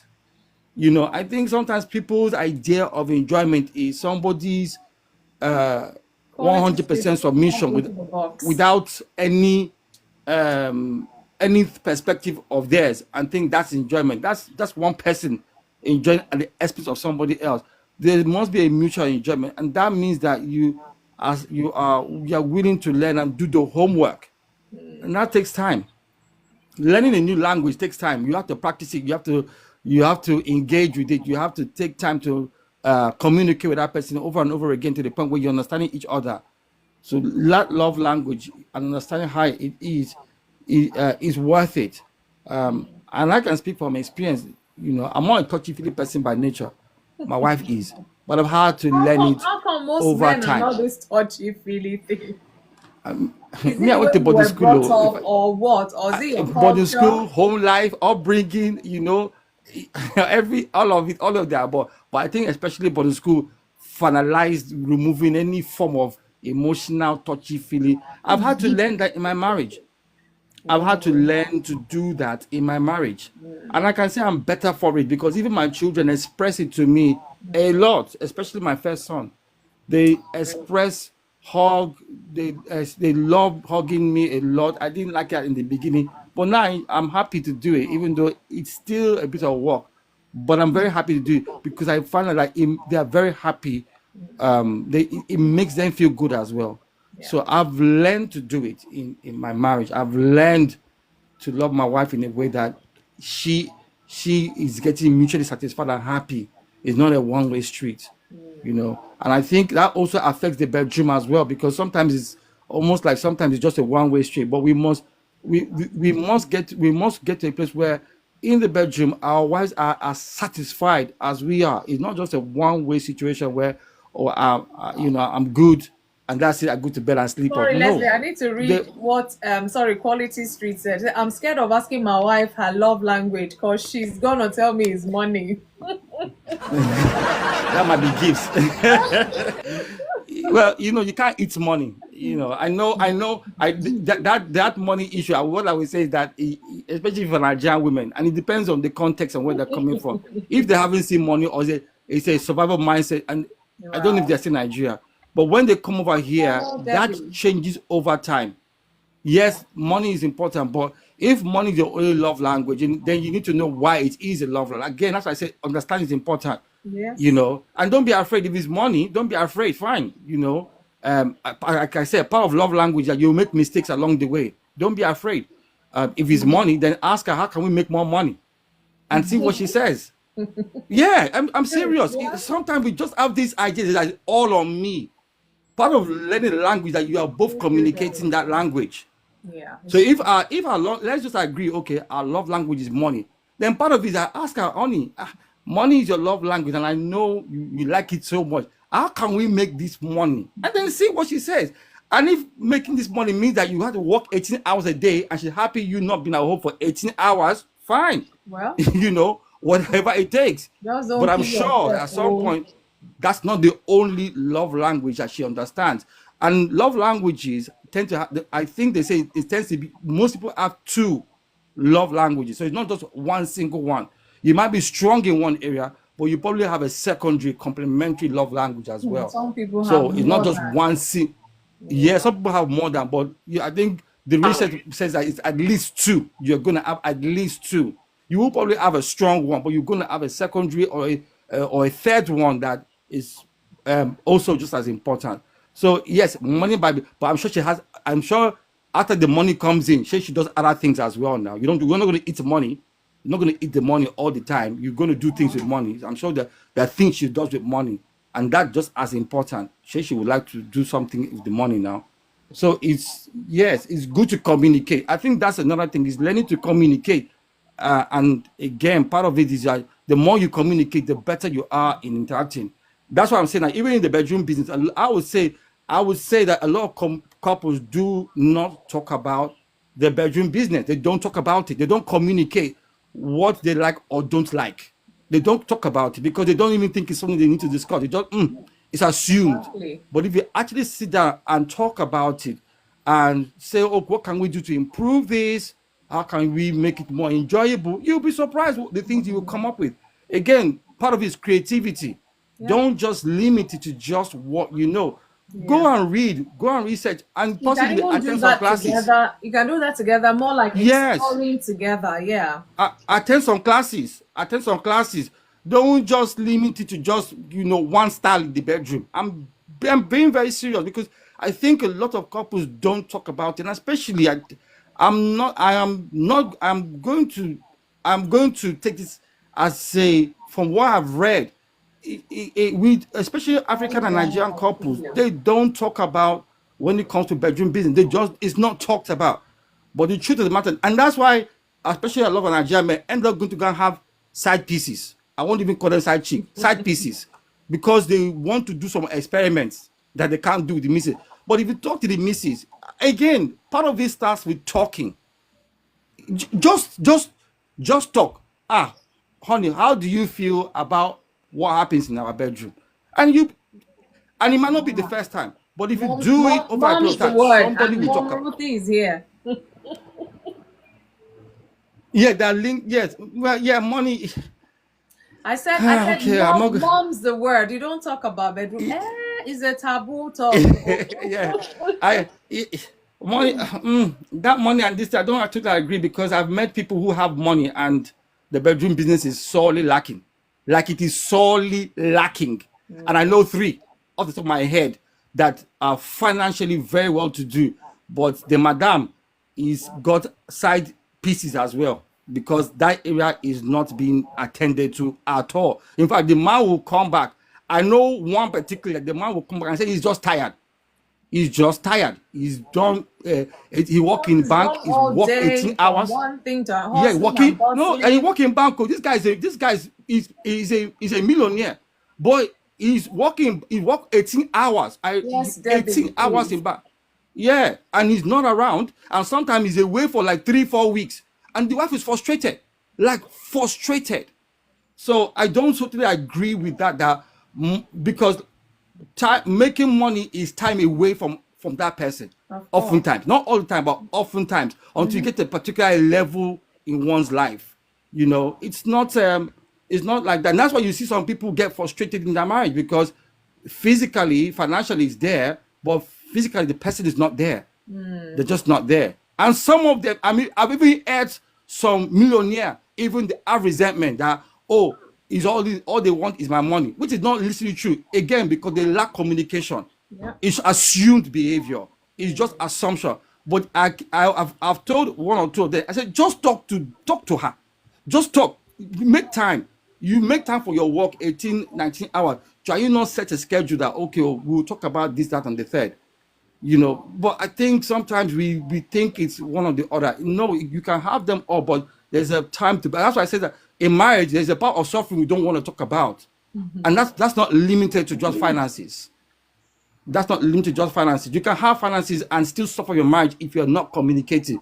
It's a lot of assumption. It's a lot of dominance. You will suffer your marriage, because you can have money and start to feel like I decide everything that happens here, and it happens. So it's not just money. And I think sometimes we have this mentality that is, but if you don't have the attitude and the character to also manage yourself, that, okay, despite how much I make, I still love and respect my spouse. They are still human being like me. They too want to be respected. They too are going through as well. And they too are also sacrificing time to be with me as well. They're putting up with things that they probably will not necessarily put up with if they weren't married to me. Yeah. I think sometimes we always see it from one perspective, but it's both people, because the person could be doing something else as well. I don't have to be putting up with somebody who doesn't want to spend time with me. I could go and do something else. We're not roommates. So I think it's very important that there's communication. In learning a new language, you are also learning to communicate in that language. You can't do it without communication. You can't do it without giving it time. It's not possible. And that's why you see people who might have money and they're divorced because they're not giving that part, which is the time. You still must sacrifice something for a marriage to work. You still must put in effort for a marriage to work. Intentionally. Just because you have money is not a guarantee you're going to have a good marriage. It is not. It has been proven time over again. Billionaires have divorced. So let's, not put it as a premium to everything. It doesn't. It doesn't. It may meet a lot of needs, but in that marriage, you are two human beings, and people still want to be respected, whether they have money or they don't have money. They still want that mutual respect in that relationship. I hope that helps. I'll leave it there. Thank you very much. I hope that answered the question anyway. Thank you, Leslie. So for the benefits of, thank you so much for contribution, Leslie. Some people are firing there, but I'm like, there is no right answer, wrong answer when it comes to love languages. But in my talk, I'm just going to run through the points. I'm not going to explain again. For Debbie's benefits and Quality Street benefits, I mentioned that what are love languages? There's so many, so many, but because of time, I had to just limit it to this 5. First is word of affirmation. Okay, I'm not going to explain. Think about it. Words of affirmation could be a love language that your spouse needs from you, but it's not your thing. So it's hard for you to give. And of course, frustration and all that. Act of service, what you do for one another, with one another. And again, receiving gifts. I only know those 5. Oh, Debbie. Okay. Okay. Receiving gifts, giving gifts. And then quality time, as in focusing your attention on one another. It could be your love language, as in undivided. The love language is my wife is talking or my husband is talking. You put your phone away, you give them undivided attention. That could be your love language, and it kind of bonds you together. Like, if you're not attending to email, there's text message, there's a missed call, there's something. You put all that aside to give them that quality time. It could be your love language. And the last one I mentioned, which Leslie really emphasized on, is the physical touch.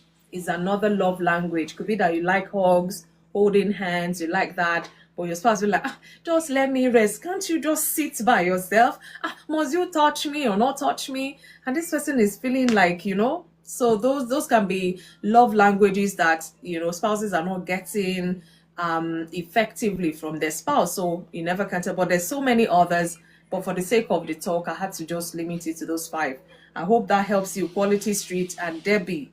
So the question after the talk is, what challenges might arise in learning to speak a love language that does not come naturally to you?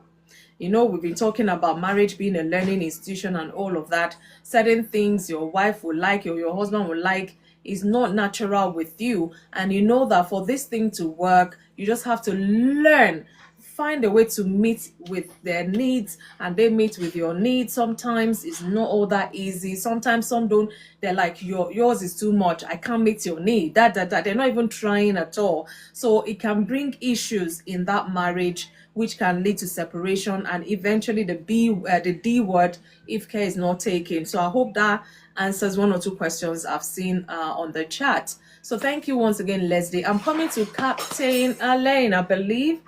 Is it Elaine? Elaine, I believe. Good evening, Captain. Thank you for your patience. Good evening, Funmi. It's FunmiRoyal. FunmiRoyal, good evening I to see you. it's your first time here. You're welcome.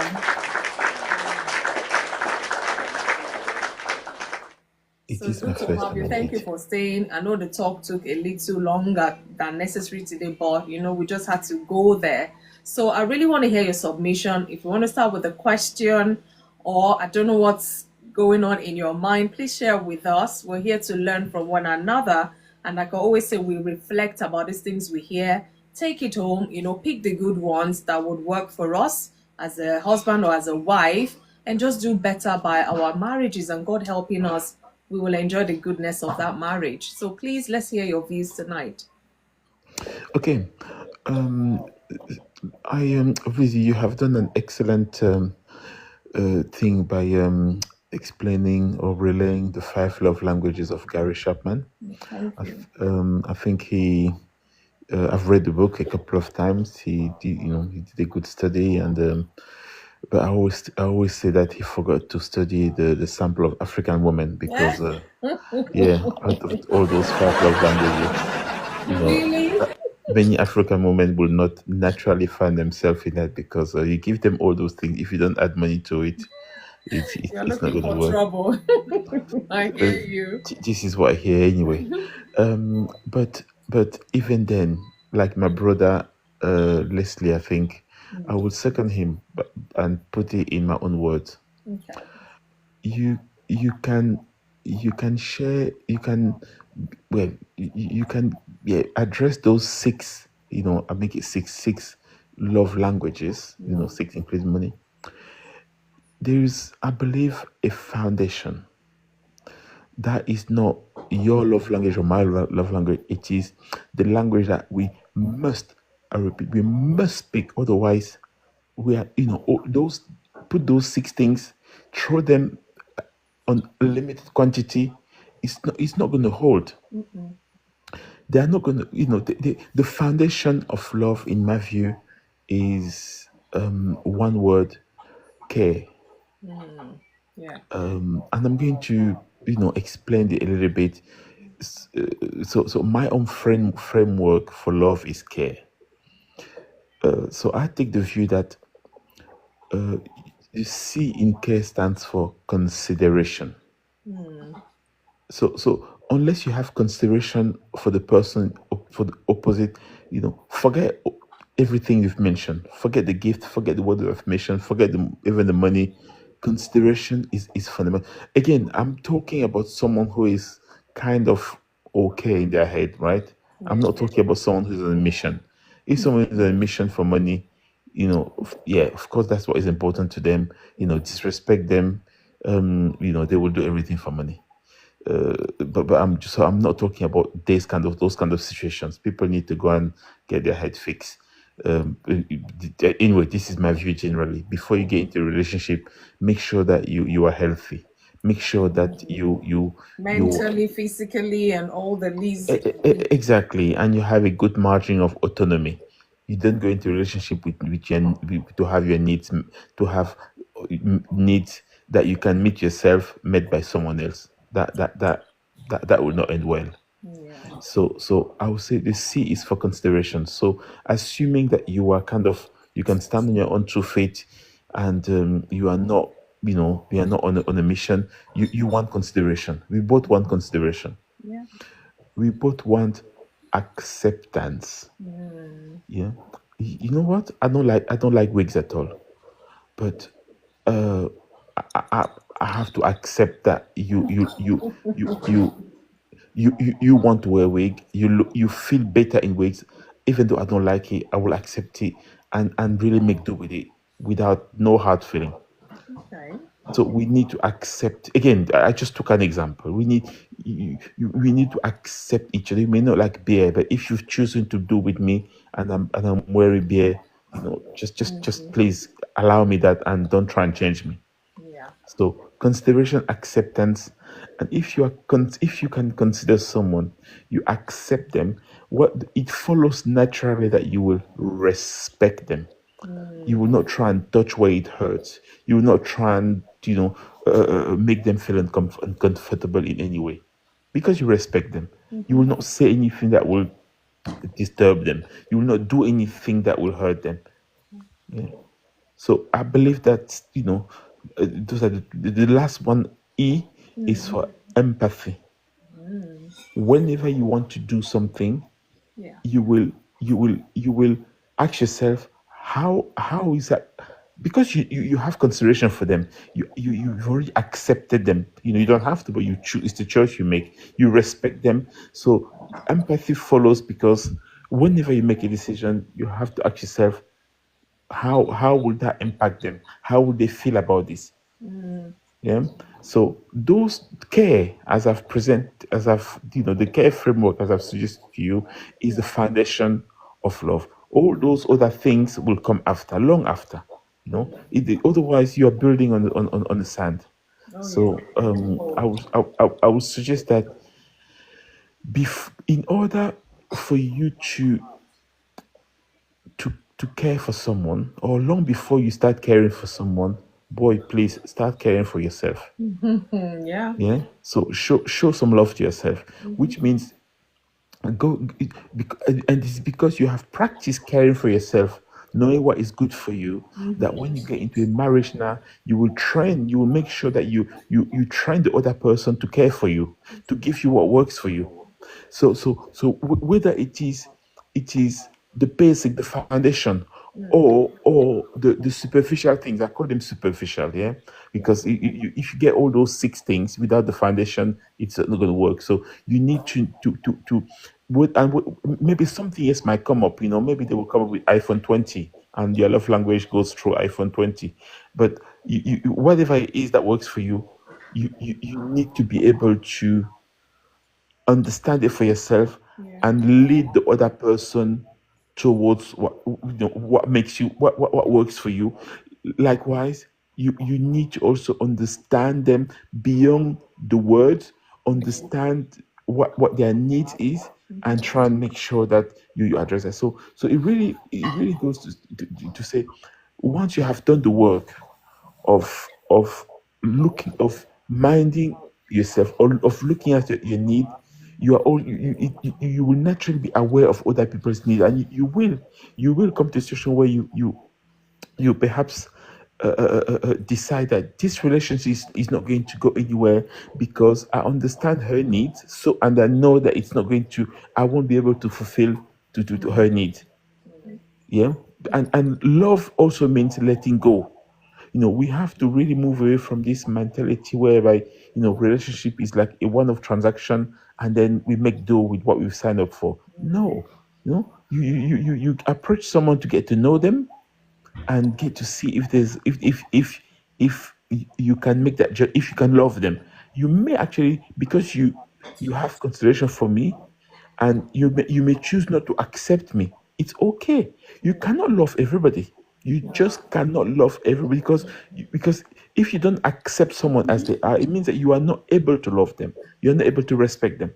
So I will land by saying, yeah, we really need to understand, understand ourselves, understand our needs, and make sure that we are helping others feed our need, but also learn to put boundaries in place so that they don't abuse, and we don't abuse them. But it really, because if you act with kindness, if you lead with kindness, it is unlikely that you will find yourself. It's only when you want to try and take advantage that you will meet someone who maybe has set a trap for you. You think you're taking advantage of them, but they are one up. They are one up on you, and before you know it, you are trapped. Yeah. So I'll leave it at that. Yeah. Thank you. Thank you so much. Wow. The nuggets we've received tonight, in fact, amazing. Consideration, acceptance, respect, and empathy. I mean, and if these things are reciprocated, you find out that the marriage is a beautiful place to be, a beautiful space to want to be. And like I always say, sometimes we just complicate or overcomplicate a relationship unnecessarily. Maybe pride, ego, I don't know, I can't do it, can't do this. That's why marriage comes with a lot of responsibilities, and some people do not even have a clue what those responsibilities are before they go into it. And some people are fortunate enough to have maybe premarital counseling. Even that cannot cover all of the things you're going to experience in that marriage, but at least it kind of builds a foundation, and it helps you to know that, look, if we want to survive in this marriage, we have to talk, and we have to, we'll disagree to agree, to disagree to agree. And like I said, we're still growing in life as individuals, and we're not trying to grow together with this person. Of course, we will not always see eye to eye. Of course, it doesn't mean they don't love us anymore. Of course, it doesn't mean the end of the marriage. And of course, we can always do better, as long as both parties are willing to do better by each other in that marriage, to take them to the next level of understanding, of love, of care, all of these love languages. And that's why we have to constantly be talking, like we've rightly established here. We're evolving. what I like yesterday, I might not like today. And if we don't talk, you will not know. And then you're going to be buying me things of yesterday, and I'm wondering, have moved. But then you didn't say anything. But then, and these little conflicts, disagreement, it start bringing anger and all sorts. And if we don't handle it well, it will escalate into bigger things and then start affecting other aspects of our marriages. So we need to be mindful and be careful, be attentive. See that word empathy Captain mentioned honestly goes a long way. If you're still struggling with other bits, if you have that empathy, honestly, you will overcome quickly. It goes a long way. Some spouse may say, oh, empathy, mishi moshi, did this and that. As long as you go into marriage, you will learn and do certain things as long as it's godly. We're not negative minded people here. But what we're trying to say is find out each other's love language, continue to find out if it's changing, if it's evolving as well, if certain things are dropped. I used to be touchy feely. Now I don't touchy feely anymore. And your spouse is even wondering what has come about this person. Now they are now the touchy feely, and you too, you don't want. Sometimes you swap these love languages. It's unreal, and that's why you need to know when that swap happens. You want to say something, Captain? Yes, I want to say one more thing before to say, look, love is a choice. Okay, it is we choose. It's not something that you have to wait for it to happen. Wait for it. If you've made a choice, you choose to love the person. You choose to act kindly. You choose to express all those things we talked about. It is intentional. You go out of your way to do things, to make things, to yeah. You don't wait and hope that one day you will fall in love or you fall out of love. No, it's a decision, and it is important you do it, not just because you want to create a loving home, a loving space for both of you, but also because if you happen to have a child that have come out in between you, that child will learn from you. Yeah, That child will definitely. emulate how you what they see, and you have to ask yourself, what am I transmitting? Because guess what? Later down the line, that's what you may have to that you may have to reap. Yeah, Yeah. If yeah, if if if you are not transmitting love by being a kind person, by doing all this whatever love means to you, you know, don't be surprised if that child replicate that, yeah. and you're out of Need picture that. because they don't understand that love is about having consideration for you, accepting you as you are, respect all these things that we talk Yeah, about. yeah. So we need to really I think you've mentioned it. You need to be intentional and really ask yourself, Be what are we mindful. sowing? What are we sowing here? Yeah. Thank you. Thank you, Captain. Remember, most of our talks we always say it's even beyond husband and wife. Husband and wife, two people, they give birth to four children. That's four generation that will become eight eventually because they're going to get their own spouses and all of this. What you've passed to each generation is what they would increase, and what's the word I'm looking for now is what they will take on, roll it over, try to produce even bigger. So imagine you're passing disrespect, you pass it to them, they will take that disrespect to another level, and we don't want that. And then you now see your child, where did you get all this from? Look no further, it's you, without you knowing about that. So we need to be mindful because we're passing certain things to the next generation as well, and God helping us, we might not even be there when they get to that level of life as well. And then you find out that maybe if your God help you, your own marriage is still standing when your children are going into marriage and you're now seeing certain things. Did you see this? You won't have the mouth to correct them because they will point you right back to this instant, that instant, when you did this, when you did not do this. So they just felt that's the norm. And now you're telling us this is wrong. You don't treat your husband like this. You don't treat your wife like this. So we need to be mindful. Yes, let's be good role model to our children and to youngsters, to the next generation, period. God helping us. I know marriage, it's hard work, but I mean, it can be enjoyed if we understand why God created that institution and how can we understand the mind of God when we're even denying God Himself. God helping us. Let me not go into another topic. Elder Debbie, we still want to hear from you. Maybe to be, in fact, I'm hoping it'll be a short one tonight so that we can go and rest, really. But yay, it's Friday, so I'll be good whichever way. Elder Debbie, let's hear you. Let's hear your submission about marriage and love language. Now, don't come and be preaching anything to me here. So we ask that, of course, we know we're learning from one another. There's some challenges that may arise when we're trying to learn how to speak a love language that naturally will not come to us. So we may struggle, I get it, but what are other challenges that comes to mind? You can answer this or whatever you want to share with us. Please feel free, because I see you've been chatting away there. So let's hear your views. Good evening. Good evening. Good evening. Guys, give me You're my most heart welcome. meal. If you have not given me my heart meal tonight, please, that's the only thing I'll ask for. You can help with the goal if you want, because we'll be rounding off soon. So I let me said you're most welcome, Elder. Oh, thank you, sir. I came to learn today. At least I've learned from Mr. Captain that we don't have 6 love language. God bless you, sir. Because Is that added one one, more to it. that one is very important. It's the cocoa of the matter. Oh, of course, very important. Okay, Very, okay, very. okay, okay. Yeah, okay. We'll make it seventh. Okay. Tatata is Which also. is Oh the no, no. 7th one? I was going to say Tatata is also a good one for us. Okay, if I was gonna say if money is involved, tata is involved. If we are taking money out of No, this the love ta-ta-ta language, has gone.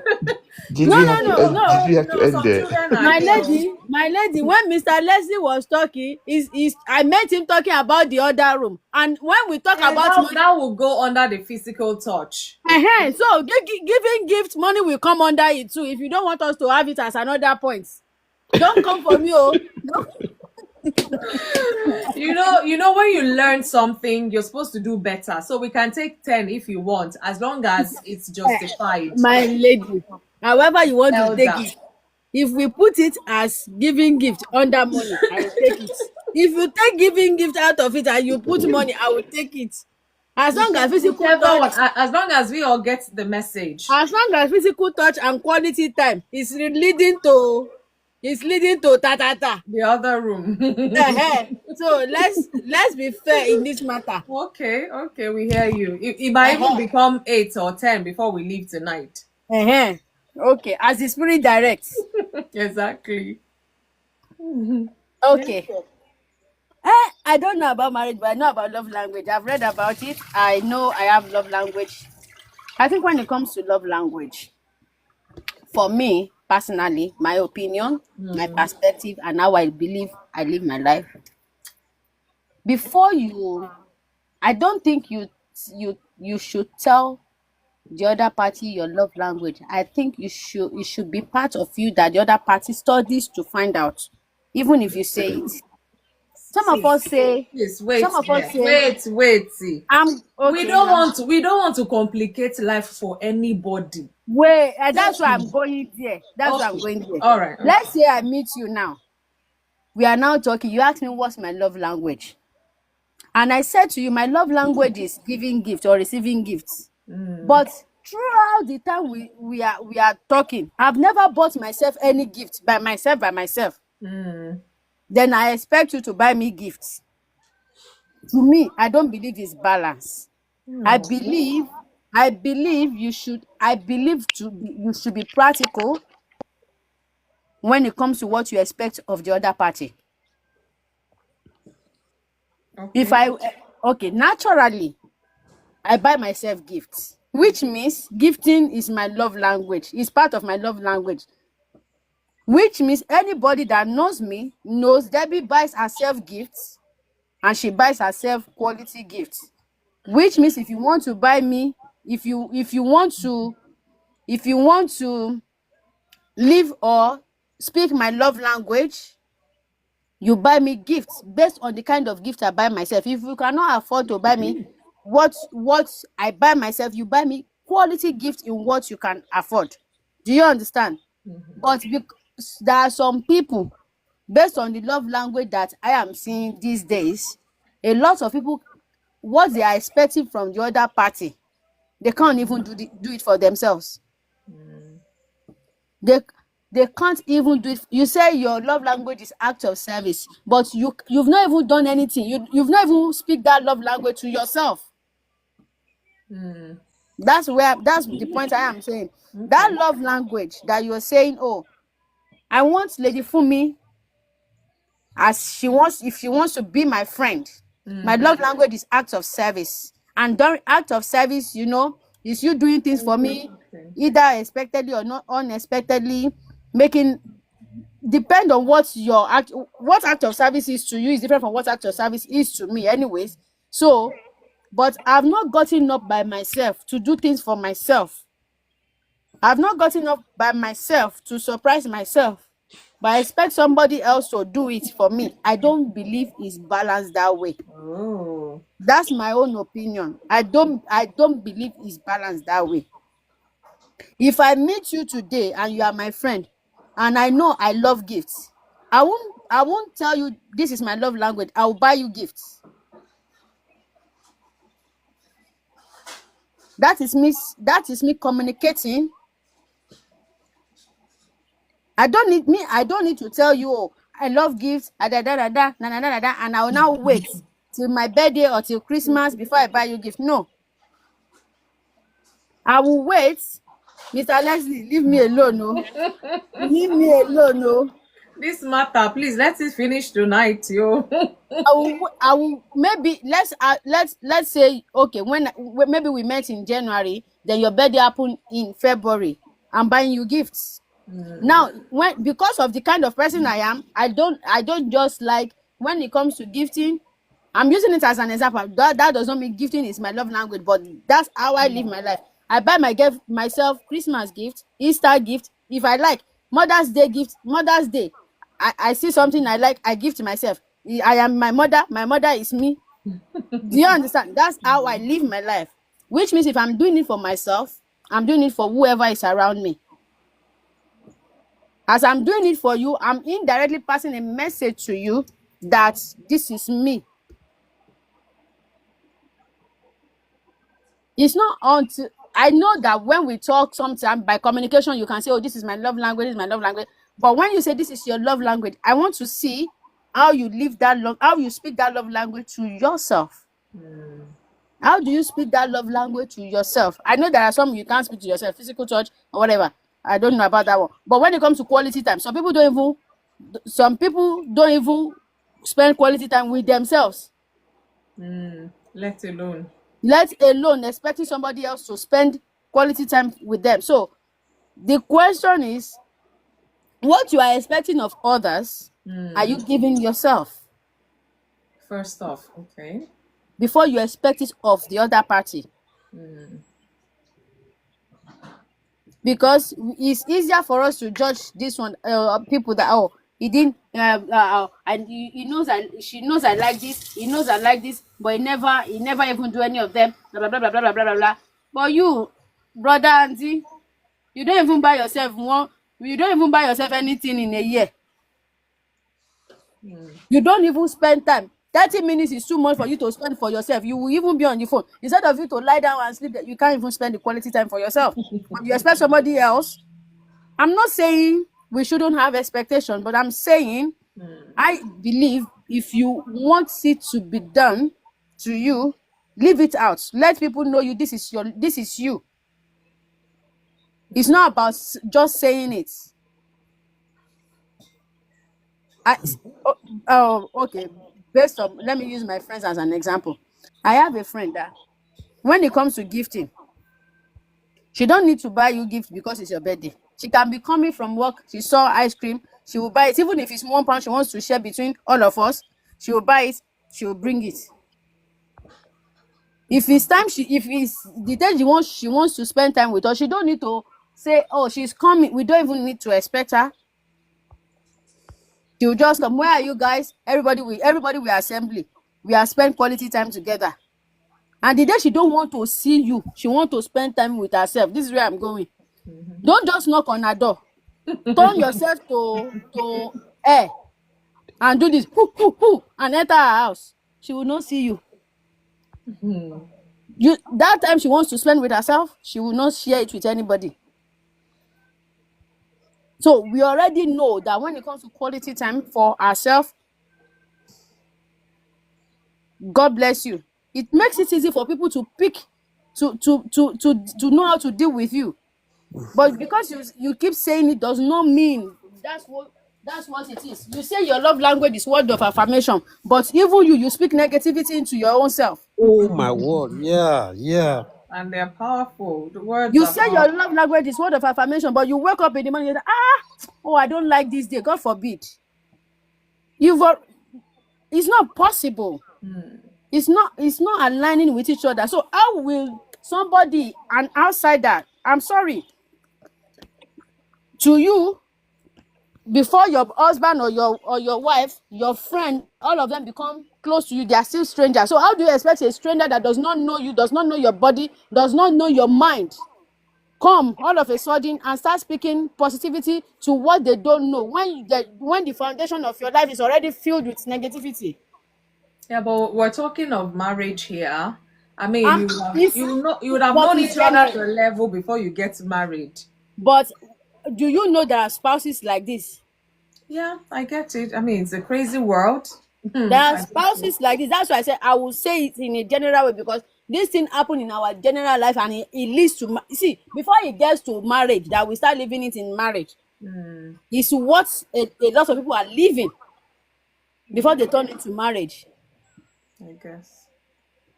There are some people, they've never bought themselves anything, but you expect somebody else to buy it for you. Do the mathematics by yourself. Is it balance? It's Word. not. It's not.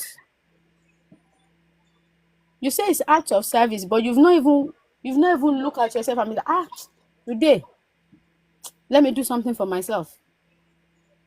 But you want your spouse to do it. You want to fight them because they are not doing it. See, when we are talking about money, as we are talking it and we are joking about it, Mr. Leslie said he has seen people that they have the money, but their marriage is not balanced. And I have also seen people that they don't have the money, yet the marriage is not balanced. So either the marriage will be balanced or not. It's not reliable on money. It depends on the people that are in it. Yeah, definitely.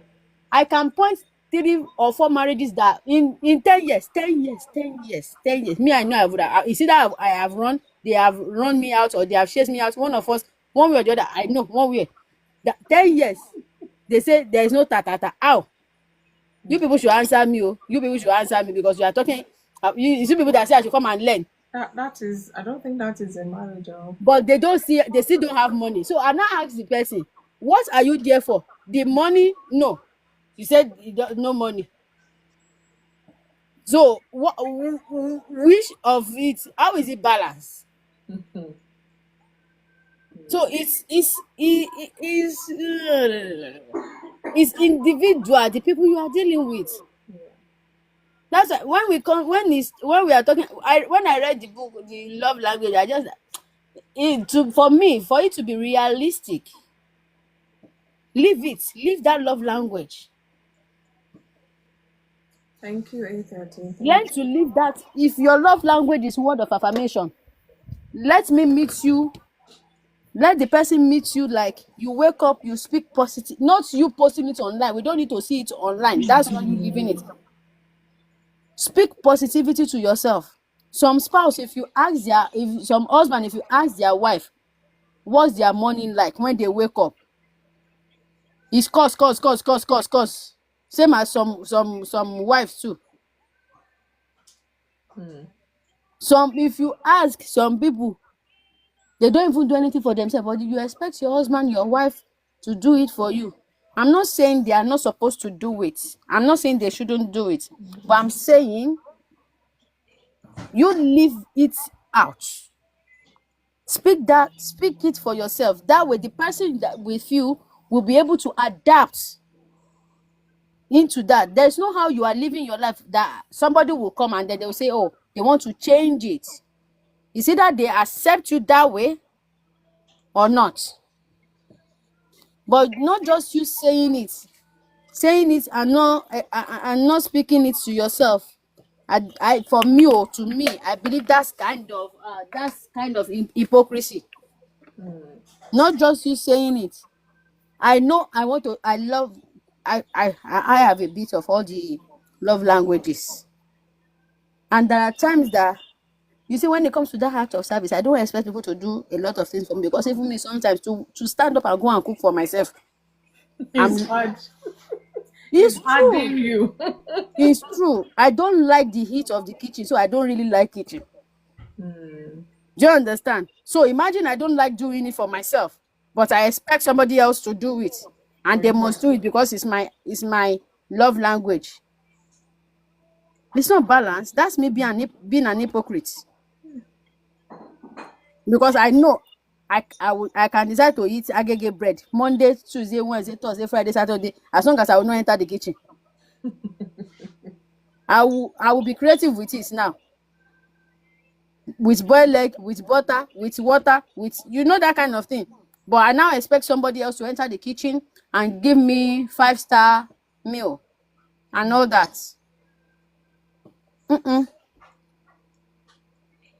For your love language to be effectively spoken to you or communicated to you, you have to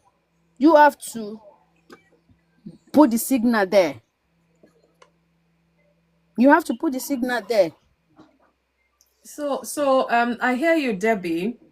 I hear you, honestly. I hear, because like I said, there are crazy things happening in the world today, whether singlehood or marriedhood, or I do get it. But at the same time, imagine this thing you have, just this analogy. I mean, it's a very reasonable one, because I mean, to whom much is given, much is expected, kind of a thing. However, because when you're looking at the marriage setting, and maybe that's why this question, because I was trying to frame the question in such a way that, that's why I say it's long. I hope it will make sense and people can relate with it. So now, as you have given this analogy, if you flip it as well, this person, they buy things for themselves, they spend time with themselves, they did, and then this person you're trying to love or know their language feels you're doing all of these things for yourself. What's the point of me doing it for you?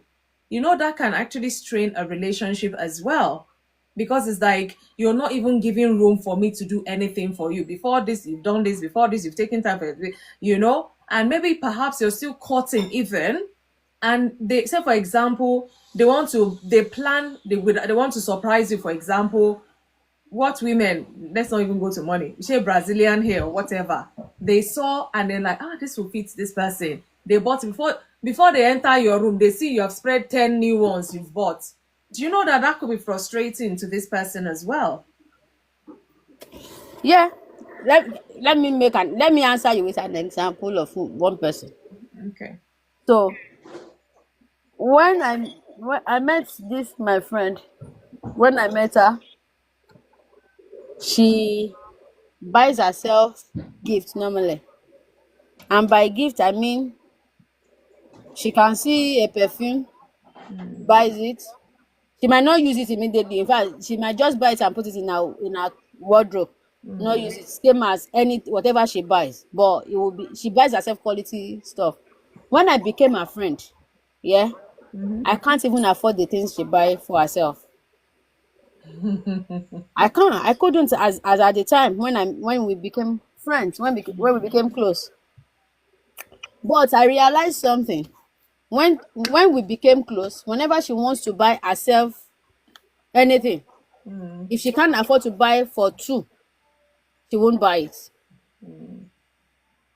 Do you understand? She would rather not buy it and wait till she can afford to buy for both of us. Those are the things I learned from her. And then when she can afford to buy it, she will buy it.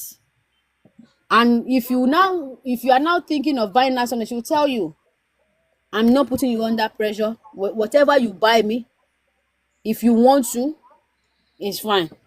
I am never under pressure to buy her anything, until even when now that I can afford to buy her whatever I want to buy her, knowing fully well that whatever I'm buying her now, she have something like that in her wardrobe. I will still buy it. I don't think that should put you under pressure. Now, because I started doing that, because we all now started doing that, she has learned to put a pause on just buying things for herself. Instead, we'll mention it, or we all come together and just buy it. Now we all know what everybody have in their wardrobe. We all know what to buy or what not to buy. If we now buy you that thing and you have it in your wardrobe, it's okay. That means you have two. It will take a while for you to what's it called, for the other party to adjust if they've been doing it for themselves before you meet them. It might take a while, depends on their personality. But I think the best way is you learn what their pattern is. If let's say you meet somebody like that I'm talking to my fellow single now. Let's say you meet somebody like that normally they do things for themselves. They don't need to wait for you before they do anything. They buy things for themselves. You study them and know their pattern, and then find a way to adjust into them gradually. Gradually. They won't expect that you buy them that immediately. I'm talking about healthy mindset now. If the person is of healthy mindset, they won't expect that you start buying them those things immediately or doing those things for them immediately. But they will get to understand that, okay, you are learning them, you are learning each other in a way. Then you wait. If you can't afford what they are buying themselves at that time, find something nice. Sometimes maybe just something they would never have thought to buy themselves.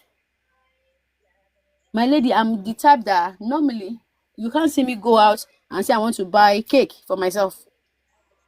But I have one of my friend. All the cake I eat from outside, she's the one that buys it. In fact, even up to after how many years together, I've still not been able to learn that part. Because naturally that's not my thing, but because I know whenever she's coming, you see that she's coming with cake, she's coming with parties, all those kind of things. So we already adjust myself. Okay, I give her that. So whenever me too I now happen to go to any area where they sell those things that I know she likes, I won't buy the one she buys. I'll buy something in my own version that she would never have thought of buying and give to her. There are times that maybe I want to buy something from Nigeria, maybe like these African snacks. She would never go to the market and buy it by herself. That's somebody that I know how she won't buy it by herself, but I will go there. I will say, okay, I'll call my brother, hey, please help me buy this, that. And when it comes, everybody takes their own. So if you have somebody that normally they do things for them, look at what nobody do everything or knows everything. There will be something that they can't or they've not been able to do for themselves. It might be the simplest of simplest, but they will appreciate it. I don't think it will complicate or it will cause any problem if you are patient enough because for somebody, if you meet a 40-year-old woman, a 40-something-year-old woman, a 30-something-year-old woman that has been doing something, living her life without you doing things for them, it will take a while for her to adjust that there is a new Somebody. do you understand? So you have to be patient. Same as if it's a man, it will take a while for them for their mind to adjust that, okay, they can depend, they can expect from you, but you will need to be patient. It can never clash. Nobody have everything.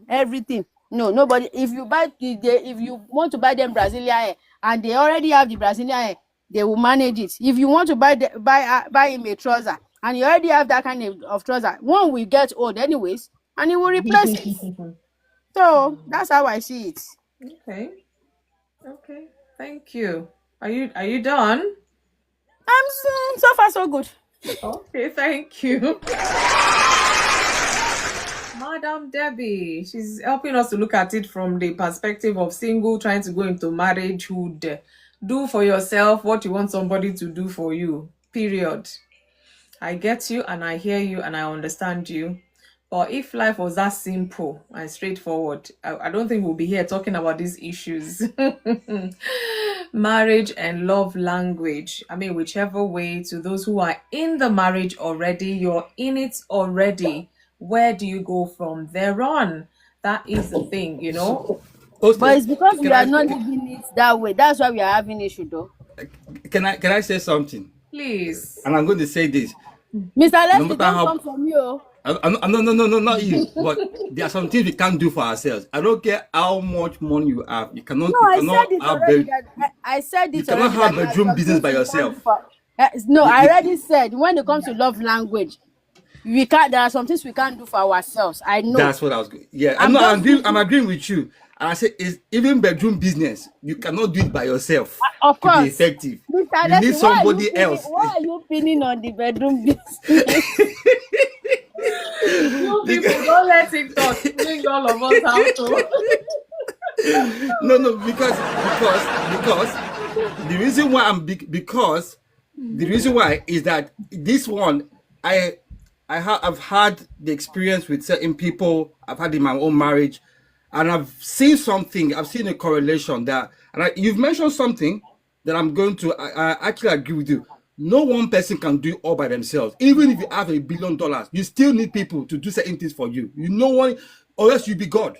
You be God. And even God in himself still walk with he still show that the need to work with us, even they can do it all by himself, but he still does that to show that partnership. So how much more in marriage? So this idea that because somebody have a lot of money, they don't need, it's a lie. Oh, I don't know where I came from. There's one of I think I've shared it before. Of a driver who had an affair with a sheikh's wife. And why did he have the affair with the woman? It was because her husband only come to England maybe once or twice in a year. He have harem. He come from Saudi and I've been to the house because I did a job there one time close to their house, and the guy was telling us, oh, he used to work for those people that live in that house. And the reason why that relationship ended was because the daughter called them and said she wants to join him and be doing with what the mother is doing with him as well. That's the reason why he ended that relationship. And so, in that situation, even with all the money this woman have, she was very lonely. Her husband only comes. I said, even that twice a year he come. Maybe it's only once he might even do it with her. Only once in the whole year. I'm thinking, is that realistic? With all this, and if you see the house, this is a millionaire's road in Finchley. Yet, with all of that, the man was very lonely. That's how the affair started with the driver. And the man said this thing lasted for 6 months. But the only reason why it ended was that his conscience could not sit well within that the woman daughter now said she wanted to be dealing with him as well. He said, no, that one he cannot do that, and he left. So that's what I'm trying to say, that sometimes we have it's not equivalent that somebody have money, they will also be great in this area. It doesn't know what, because even bedroom business requires a level of commitment, communication. I mean, I don't know anyone who just open leg just because you have no. They want to be feeling like I'm valuable to you. That's my experience anyhow. You don't just go no, nobody wants to feel like it's a transaction, because after a while you start to feel, am I devalued? Is that the only value I have to this relationship? So that's what I'm trying to say. That we have to be careful that we don't. They're not always equivalent. Yeah, and let me tell you, I do business, so I can. Money is a great thing to have. But if that becomes the only thing we think that makes us important, then we that in the marriage, after a while you find that you need other things, you need other qualities, and that's why I believe the guy Chapman wrote with it. Yes, there's a situation of money, but it is not the when you start doing life, you find out that there are other areas of life, especially when you're dealing with sickness, health challenges. You now know that. All sorts. That's what I just wanted to say on that. Thank you. Thank you, Leslie. Thank you.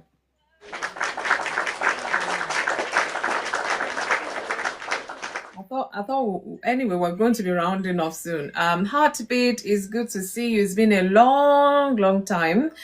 I hope you are good. I don't know whether you've been coming in and out of this talk today, but we're talking about marriage and love language. We gave, well, 5 love language. In the talk, people have, shared their own views about this, but I can, give you the question so that at least you have somewhere to start from. And a lot of submissions have gone on anyways. Like I said, we're about rounding up. So the question now is talking about marriage and love language. What challenges might arise in learning to speak a love language that does not come naturally to you?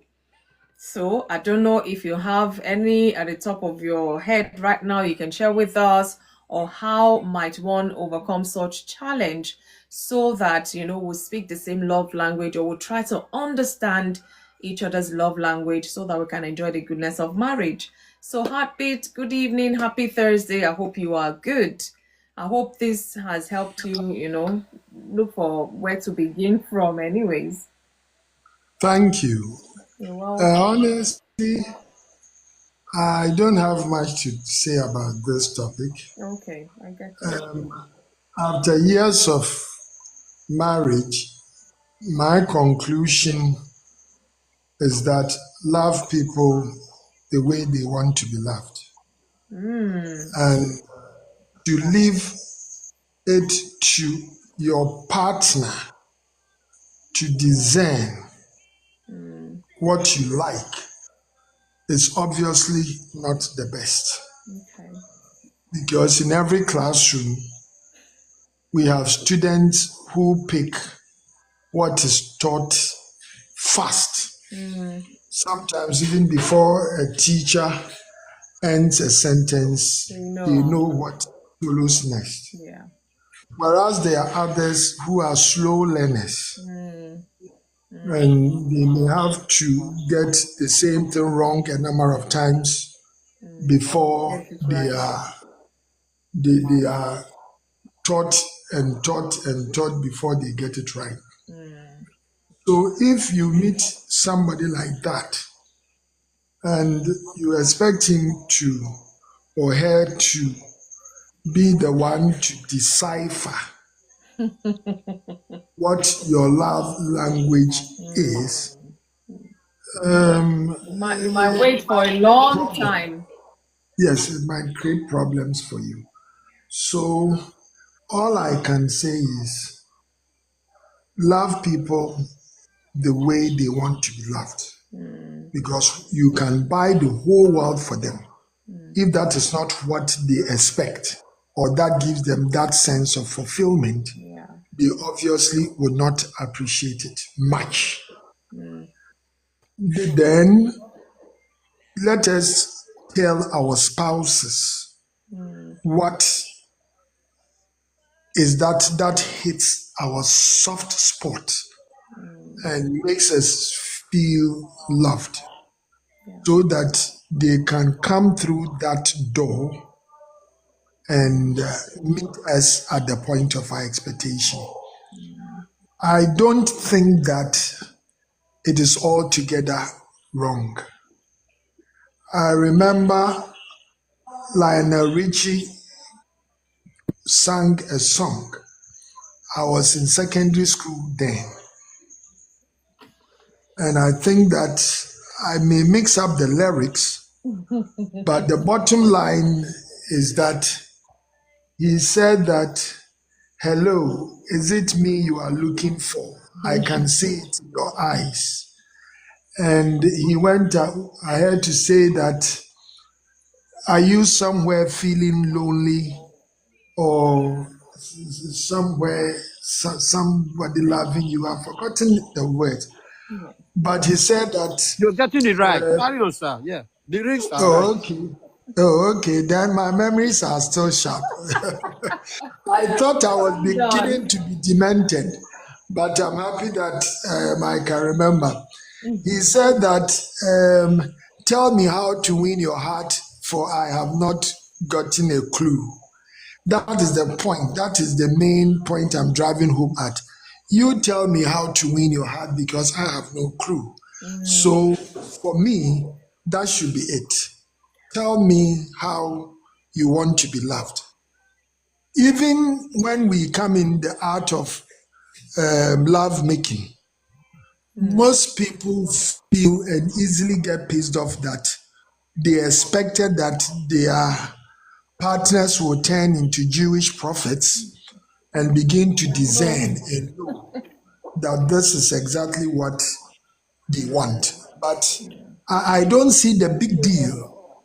I've heard women say that it's a turn off for them when they have to tell you and they expect you to be the one to be discerning. Yes, I may discern. I may discern wrongly. Even all these pastors that prophesy, some of the prophecies don't come through.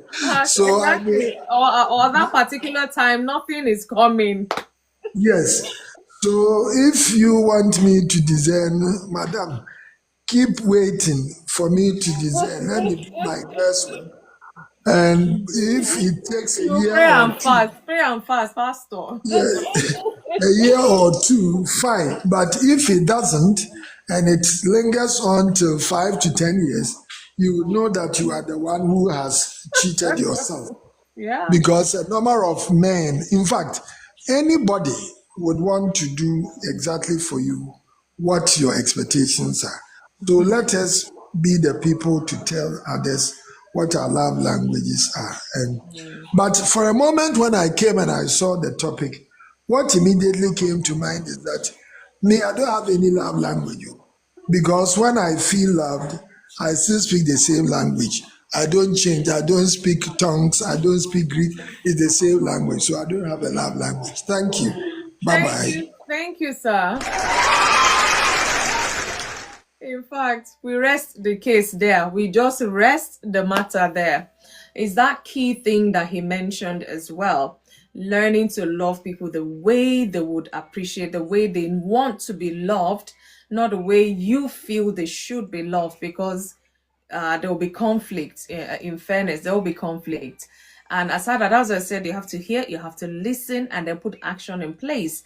And some people, due to one reason or another, your spouse is even telling you, this is my love language, but you're what's the word now? You're arguing it like, but this is how I know to give. It's not about that. It's not about who's proving what. Other than, remember, Captain talked about consideration, acceptance, respect, and empathy.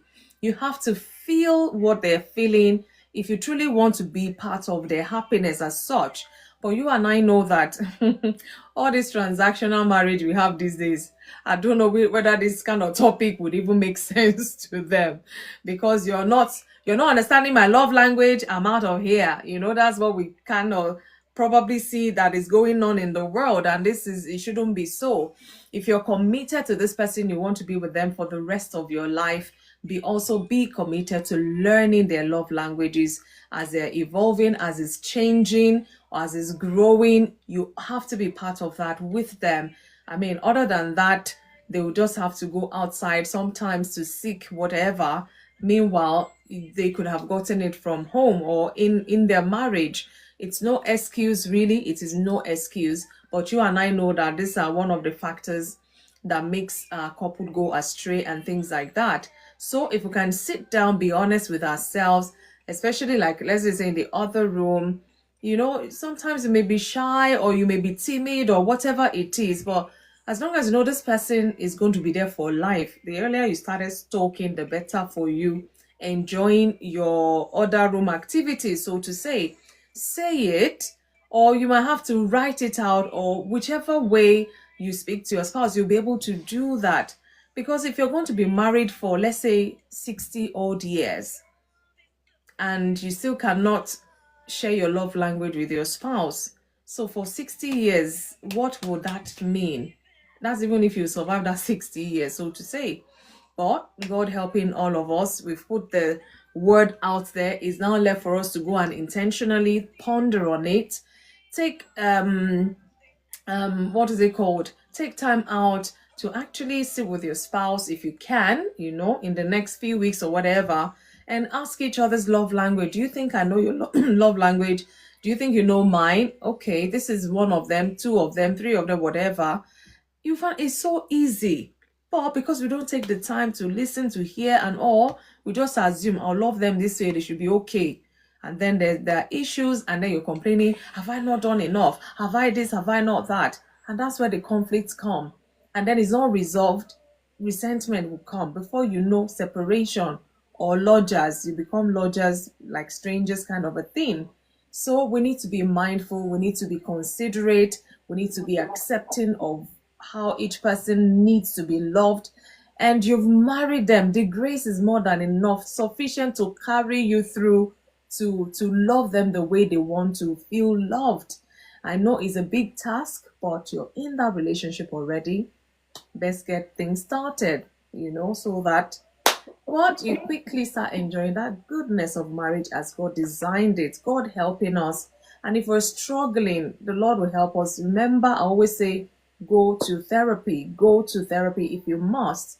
Sometimes some people need such a space, to voice certain things or to process certain things. It might just help as well. And you even have sex therapists as well. You have all kinds of therapies for all kinds of marital issues. Seek the right help and be ready to be practical about things so that, each person will feel valued, heard, understood, and loved. Thank you so much, everyone. Yes, I'm able to top up with this. I said it earlier on, and as we carry on, it's beginning to get even much more. After they have succeeded in communicating their love language and all that, and you grab it by communication on the line, as Heartbeat told us, you try to implement it. Do everything. Be intentional. Yeah. Having read that this is what this person wants, and they're saying it. That's a very lucky one. Just step out and do it. And I'm equally saying that somewhere along the line, you carry on doing it. It gets becomes, easier. It's sweeter. it's It's real. lovely. It's easier. It's I'm real. not going to go into. I'm talking of about 20 years. So I think the experience has accumulated. I'm not going to go in and be running. What do I get for this woman? What? It comes straight to mind, and I'm able to just go straight for what she wants. And I find out that each time I come back, she's happy with me. I'm happy with her. And the same vein, she's making the best you could to meet the other side. But it's more of the men. I think somewhere along the line, we're a bit kind of hasty. Maybe we are not really listening sometimes or something. But you try and get that and pursue it just to the satisfaction of the other person. And before you know it, they too will be doing the same thing, because you also have to communicate what you think is yours. And it matches. Yeah, that's what I wanted to add. Thank you. Well, I think it's fair enough if we call it a night here, honestly. They say a word is enough for the wise. And I truly do understand that these things, as we're saying it, some people are struggling in it. And of course, it's affecting their marriage relationship. That's why I said, if the worst come to worst, seek couples therapy or sex therapy, whichever love language you're having issues with. And if it's a quality time, you both have to sit and talk about it. Plan your time, what time you're free at work, or it could be lunch meet or something, so that that bond keeps growing. Because like I said, marriage takes a lot. It takes a lot of things to work. Sometimes 5 aspects are working and 2 is not. It will affect every other one working. So we really have to be mindful, and this intentionality, it has to be our watchword, so that we don't miss anything, even as we're evolving and changing, or as our values are increasing, our principles are changing, or whatever. We always have to be on top of these games, so that we'll be okay in our marriages. So on this note, I'll say thank you, everyone. It seems everyone, I don't think you're too tired. Should I bring a puzzle? Should I bring a tongue twister? Or you want to go and sleep? Maybe we should laugh. Don't be talking serious things. Let me see. Elder Debbie, are you still there? So I have a tongue twister relating to our topic today. Let me see if I can type it quickly. Did you call me? Did you not hear your name? I heard something similar to my name.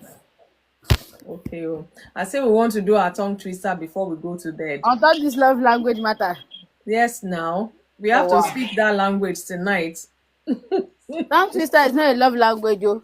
It Any is. language, By the any time language that will come out my teeth. it is, so that whoever Mr. Right listening out will say, oh, you don't know what can attract Mr. Right to. Yeah, but Um, you know. Leslie, you're going to be the number one person today. Of course, yeah, of course, You cannot escape it. Please, if you drop Leslie, oh my of goodness. course. Oh my goodness. Let me see. Don't worry, I'll post it now. So let's try this. I'll give you 1 or 2 minutes. Let's practice. 3 times without blabbing. Let's bring it on. I hope that's not why Kenneth is not here tonight. No, I think I saw him. Yeah, I saw him actually. I wanted to check. Oh, sorry, my hand pressed the wrong button. Yeah, let's laugh a bit before we go to sleep. And So where is she? Where is she? Yeah, probably he's busy or slept. I didn't see him today, actually. I didn't see him at all. So, Lady, the first word is it money or marriage? can you not read? Marriage moves mightily when mates master meaningful love messages. I have read it 3 times, and the only thing I'm reading is money moves mightily. Go and wear your glasses. Go out. Don't mind how. Women mindfully, not men. No. Money moves women mindfully, not men. But no, is it? Abi, did I type the wrong thing? Let me read what I have here. Marriage moves mightily when mates master meaningful love messages. There's no men there. I understand that's what you wrote. But I'm saying my subconsciousness have read this thing 3 If times. you like, put money there. Just say it 3 times without blabbing. That's my own. Okay, let Mr. Leslie do it. 3 times without blabbing. Oh yeah, let's go quick, so that we can go to bed early today. Even though I don't know about that. Oh, Miss Heartbeat, do you want to try the tongue twister? You say it 3 times without blabbing and as fast as possible. Marriage moves mightily when mates master meaningful love messages. Marriage moves mightily, just say it as You have to say it 3 times. 3 times without blabbing. So when you make one mistake, how many lashes do you receive? You don't get the gift for tonight. There's a gift that comes with it.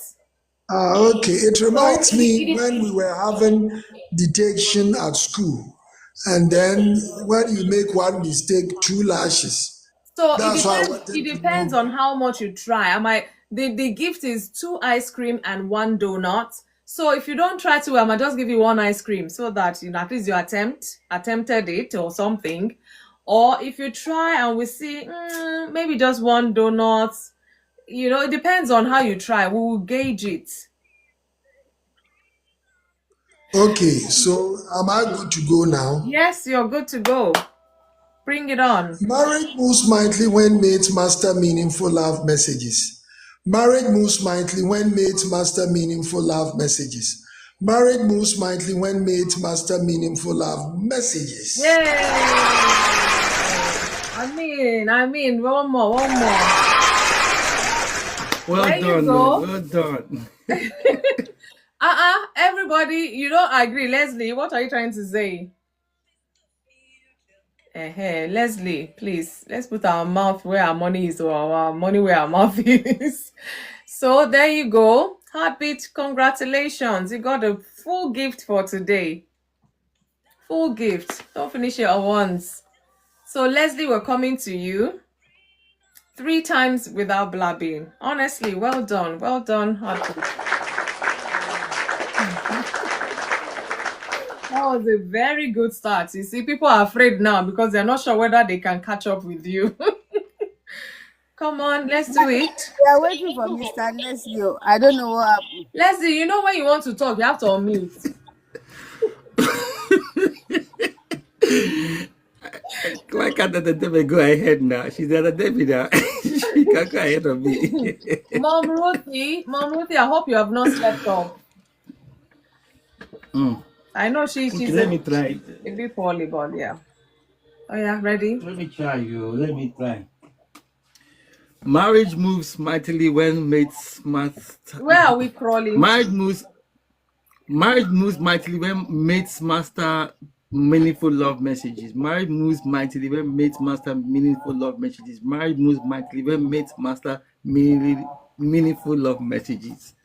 Oga, let's go and chop your carrots.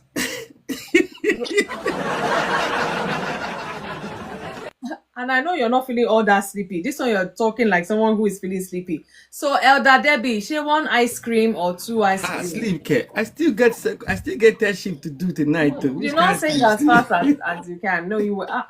And when you got to meaningful, when you got to meaningful, it's like it wasn't meaningful anymore. So I don't know. Mr. Leslie forgot the meaningful. Let's give him 2 ice cream, baby. Oh yeah, Elder Debbie. Mom Ruthie, or maybe Mom Ruthie should try for us. Where is it? Admission, don't drop off. I'm coming to you. Mom Ruthie, are you still there? Okay, let me try it. Let me try. Yay. Why am I seeing money? Why am I seeing money? Are you for real right now? I'm not joking. The only thing I'm reading is money moves madly. Okay. I say if you like, put money there. Just say it 3 times without blabbing. And if you start with money, you have to say money 3 times. So What's this now? it is what it is. Married move mightily when mate master meaningful love messages. Married move mightily when mate master meaningful love messages. Married move mightily when mate master meaningful love messages. Elder Leslie, Oga Leslie, what do you reckon? Huh? You cannot reckon anything. I give you only 1 donut. Sorry. What do you mean? I mean it. In this life. In this life, oh, I mean it. Let me just clap for you there. Okay. I've managed it. I'm not fully satisfied. It's okay. But thank you for the let me read what my subconsciousness is actually reading. Mm-hmm. Money moves mightily when mates master meaningful love messages. Money moves mightily when mates master meaningful love messages. Money moves mightily when mates master meaningful love messages. My friend Metrono. You did not see that it was smooth when it's money. I don't know where you got that from. That's your own tongue twister. So you have to gift yourself. That's why I said that's what I'm reading. So if seriously, Elder Debbie, be coming down like this, oh. Is it that though? Be coming down, oh. I cannot read. It's what I'm reading. Okay, admissions, your turn. Come on, brother. Admission can do it. Do you need water? Oh yeah, take. I think you've caught me tonight. I can't escape. But be lenient with me. Be lenient with me. Yeah, okay. Marriage moves mightily when mates master meaningful love messages. Marriage moves mightily when mates master meaningful love messages. Marriage moves mightily when mates master meaningful love messages. Nothing is moving mightily, admission. Admission. For the one that you attempted, but no, this one is so because you're always running away, and the fact that you attempted it tonight, I'll just give you 1 donut and 1 ice cream. Oh, thank you so much. If somebody want to protest, it's up to them. But at least, thank you. It's not because I cannot protest. You and I can attest to the fact that I said it didn't quickly drop like you would do normally, and he say something, I would have dropped off one time. One way or the other, he say it even if it sounds like he's giving motivational speech. Well done. I appreciate my family. Well done. Thank you for the attempt. Thank you. I don't know, Mom Ruthie, you're still there? Or she probably is asleep now. Mom Ruthie. It is well. Guys, honestly, thank you so much. Thank you, everyone.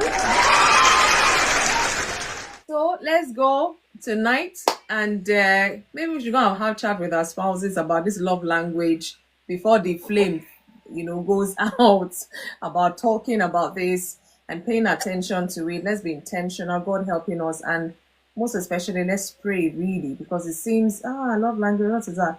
But then you and I know the havoc it creates in a marriage relationship.